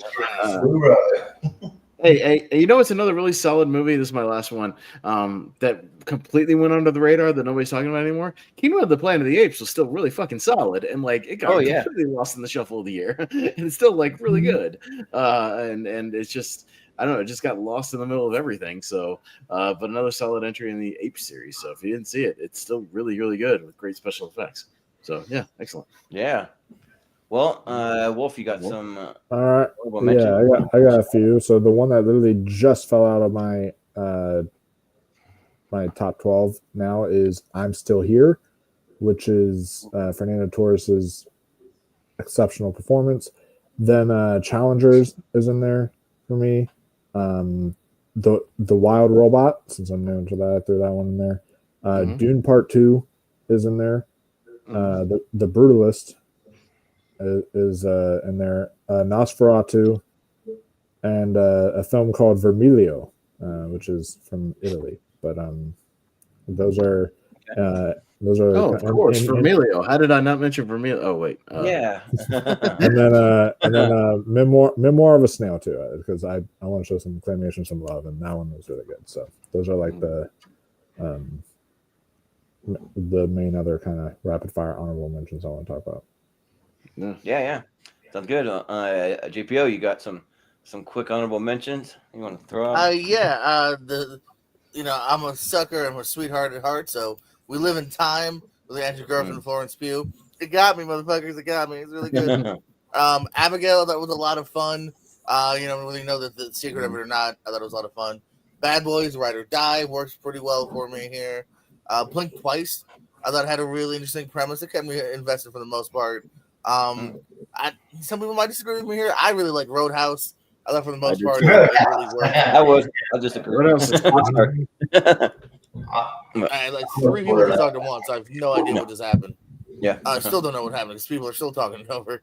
And Rebel Ridge was awesome as well. That guy's got a really interesting filmography, and The First Omen was a lot better than I thought it would be. Yeah, sounds good. Richie, you got some honorable mentions. Boy Kills World, which is another one you mentioned before. The Speak No Evil, James McAvoy. It's a good movie. Really good. Yeah, really solid film here. And that's pretty much it, really. There's an Australian movie called The Dry too. If anyone's seen there's an Australian movie called The Dry with Eric Bana. The Dry had a sequel. It's all right. And that Julia Louis-Dreyfus movie Tuesday. Weird, but it's all right. That movie is that shit crazy. Yeah. Some of my watch list, I didn't quite get to it, but yeah. But yeah, I'll throw out some honorable mentions. Let's see what I got here. I have Smile 2 on there, so I'll name a few of the ones you guys all had on there. I have the Wild Robot on there. That was really good. So I have Beetlejuice on there just because I'm not a big fan of the original. I liked it more than the original. Just for me, shout out Catherine O'Hara especially. I have Thelma on there as an honorable mention. I have We Live in Time. I got a Hitman. That was a big surprise. I got Speak No Evil. I got Suncoast on there, which is a good coming of age one. Inside Out 2, which I almost like better than the original. Like I don't know, like it was just really good. And then I have one that most people didn't like, but I thought was a huge surprise for me. I really liked Argyle, so I'm gonna throw it out there. I actually like that one. So, yeah, so I had fun with it. But yeah, so those are my honorable mentions. I'm glad you guys did that. Hey, people had to have fun. Well, I didn't think it was I didn't think it was like as bad as everybody made it out to be, but I also didn't think it was great either. I'm like right in the middle. Like I just There's some cool kind of things they're doing with like the colors when they're fighting. There's like things exploding and then it's all colorful and I don't know. Remember when Matthew Vaughn made like 3 good movies in a row? Like, and then it's like not a thing anymore. That's I don't know. But we are not going to get the crossover with Kingsman probably. So no, not based on the performance of Argyle. It shouldn't. Yeah, no. But that's not necessary. That's shoehorn. Yeah, yeah. But anyways, that will pretty much do it. So yeah, that was a fun time. It's always fun to kind of talk about some things outside of the top 12. So just show some love. And for anyone that's tuning in, we hope you got some great recommendations and I made a little list of the things you should watch, because I know for me and probably for a lot of you guys, like I'm like my friends and family go to. They're always like, Jordan, what should I watch this year? What was good? Tell me what I should watch, and I'll give them a list. So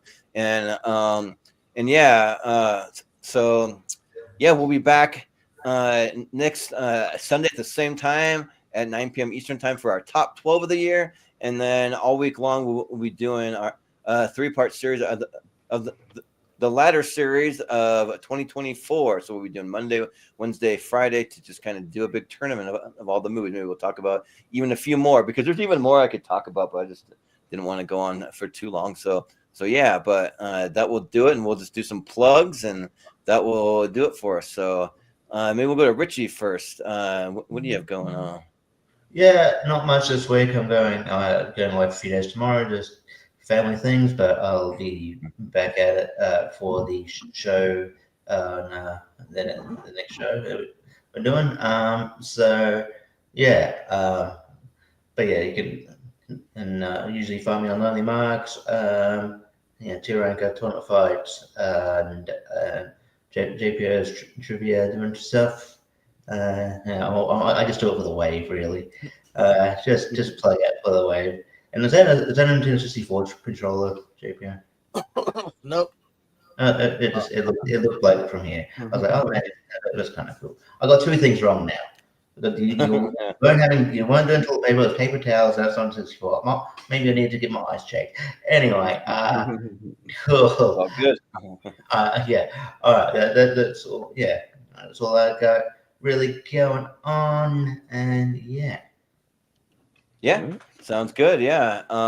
And JPO, where can we find you? Yeah. I'm not popping up in this chat from time to time. Came with you over at the Pierce Co. Always lots of trivia, shenanigans, stuff like that. You'll see some familiar faces playing over there. Pierce Wrestling, same idea, but with the pro wrestling stuff. Hey, speaking of pro wrestling, me, Richie, Pez, and the Barber, Thursdays at 10. Lonely Marks, we discuss the weekly shenanigans, amongst other things. And thanks for having me. See you soon. Yeah. Sounds good. And Wolf, what do you have going on? So you guys can find me on my YouTube channel, Mega Movies. Obviously, I'm going to be this week on a lot of you guys stuff, but also this Tuesday we are having Jonathan Caro back on the channel to discuss our final Oscar nomination predictions, right? For the Oscar nominations drop, so that should be fun. And then of course we're going to be doing a live reaction to the Oscars that morning for you guys, so on Thursday morning, so that should be a lot of fun. And then we're also getting ready for our best of the year list, our worst of the year list, which will be rankings. But then I decided, since there's a lot of like hidden gems, stuff that we talked about today, like Hundreds of Beavers and other stuff like that, I decided I'm gonna on my channel do a like kind of a roundtable discussion style thing, but just talk about like the under the radar hidden gems of like 2024 that came out, stuff like that. So that should be a lot of fun. So those are like the next big things I got set up there for the end of the year recap, and of course the Wolfman review is being edited right now. Will be uploaded soon, so you guys can. Should you review that or are you biased? Should I review it? Yeah. Should you review the Wolfman? You're biased. You just be like, Well, should you get to review that? Well, See, look, they got some things right about my life, but they exaggerated some things. I don't like that they changed this about my life. I didn't like some of the changes they made. It kind of bothered me. and instead of making me Ginger, they said, "Oh, let's just make him have a daughter named Ginger." Yeah. Well, it's fitting though because we just had a full moon here that they call the Wolf Moon. That's supposed to be when the Wolfman transforms or whatever. So I'm sure they probably planned that. I don't know, but yeah. Mm-hmm. But nice, yeah, sounds good. And Austin, what do you have going on? Yeah, no, a couple of things that I've already dropped and one coming up. I'll be on Ryan Permerson's And I Quote channel. We plug a lot of his stuff in the Movie Here and Our Facebook group, but we did our Tremors anniversary watch along last Friday, so you can go back and watch along with us because, of course, he hit me up for Tremors because, of course, he did. And this week he'll be doing for a few dollars more. It's 60th anniversary, so that's my favorite Western. So I'll be talking about that movie as well. And then Wolf, we did our monthly mistake drinking game. You can go watch us get drunk to An American Werewolf in Paris. We did a shitty werewolf movie to go along with the Reese of the Wolfman. That movie sucks. If you've never seen it, that movie's fucking horrendous. Next month we got Madam Web for you guys. So you just yeah. So we got some good ones cranking out, and you can just find me here all week co-hosting all the 2024 stuff. So yeah. I'm surprised it was your first time watching American Werewolf in Paris, Austin. Like maybe that. Well, I just never got around to that. That movie is has a couple people really good actors giving really horrendous performances. Yeah, go. Yeah, right. Yeah, bad movie all around. Maybe I'll call in the JPO show on Thursday and talk about it. We'll see. Yeah, but. Sounds like the 2020 Grudge. It's good actors giving bad performances. It's like Tom Thursday, 8 o'clock, long time, first time over on the Pearson. That's why, maybe I can call in and talk about it more. Julie Delpy, like Julie Bowen right off of Happy Gilmore is giving a bad performance. It's really bad. So I don't know. It's weird. Yeah. We did next year where we talk about Happy Gilmore too. Yep. Yeah. Right. Yeah. Well, I think I've already plugged most of the stuff that we have coming up in the near future. So we got all the 2024 stuff coming up Monday, Wednesday, and Fridays when we'll be doing all of that. And then I will be having one more little kind of best of the year thing that's we don't have an actual date set yet, but I have some people on that'll be a whole different panel of people that wanted to talk about the best of the year, but it didn't get a chance to be on any of these panels that we're going to do a 2024 genre breakdown. We're going to talk about our top 5 favorite movies from every the main genre. So it'll be a 2-parter because it might go a little long. So it'll be drama, action, comedy, horror. We're going to cover all the big genres there. So that'll be in early February when that's going to be. And then we have Malcolm Lays after the 128th. That'll be a week from Tuesday. And then we also have Brian Nussbaum's birthday episode that's going to be all Canadian celebrities. So mostly actors, but some musicians or athletes and that kind of thing in there too. And then also I was going to throw up our next episode of Recast will be Anchorman. And so I know Anchor's a movie, looking forward to that. That's going to be, we decided it's going to be Monday, February 3rd. We'll be recasting some Anchorman. So we'll be back to that. We just had a really busy month, so we couldn't quite get to it until then. So you know me, I may or may not be going actual 70s actors for a movie set in the 70s. So we'll see. Yeah, right. Yeah. And I'll lose horrendously all the votes in doing so, as I usually do. That's how I vote for and Jordan will say over and over again, I don't know who that is. I'm not familiar with that. I don't know who that is. I'm not familiar with that. Famous Canadians could be interesting. Next up, we've got Alanis Morissette versus Justin. Yeah, he said it's not just going to be actors. It's going to be voiceover people, actors. He's going to be all over the place. So I don't know how to judge each one. This Canadian's better than that Canadian. I don't know. But it makes sure Philip. Yeah. Rich Austin, one of your picks is always Charles Bronson. I always vote for that guy. Yeah, he doesn't really fit in Anchorman. He's not very Yeah, right. He was perfect for the wolf and Pulp Fiction, both of it. Yeah. Are we recasting Anchorman 2? Could be Harrison Ford's part that turns into a wolf. Yeah. We could do that. Yeah, there you go. But yeah, I think that's going to do it for us tonight. So thanks everyone for tuning in. We have a pretty busy week. We got a lot of content coming at you. It'll be the last super busy week before we kind of slow down a little bit and going into February. So yeah, we're trying not to overdo it quite as much. But yeah, so that's when all the 2025 stuff usually starts for me is heavily is February, because I'm always catching up on all the last minute 2024 stuff in January, and then 2025 movies kick off. Yeah, that'll be when I'm going to dive into a lot of TV stuff finally, because there's a lot that I want to see. But best movie of 2025, Back in Action. Am I right, everybody? Yeah. Wolfman goes in 2025. Maybe that's hang on. Looney Tunes? My movie. No. But yeah. But we'll say for Richie Goodacre, for Jordan Owens, for That's me. For Michael Wolfman Wyndham, for Austin Pez Howell, I've been Jordan, the movie hero Anderson, and we'll see you next time.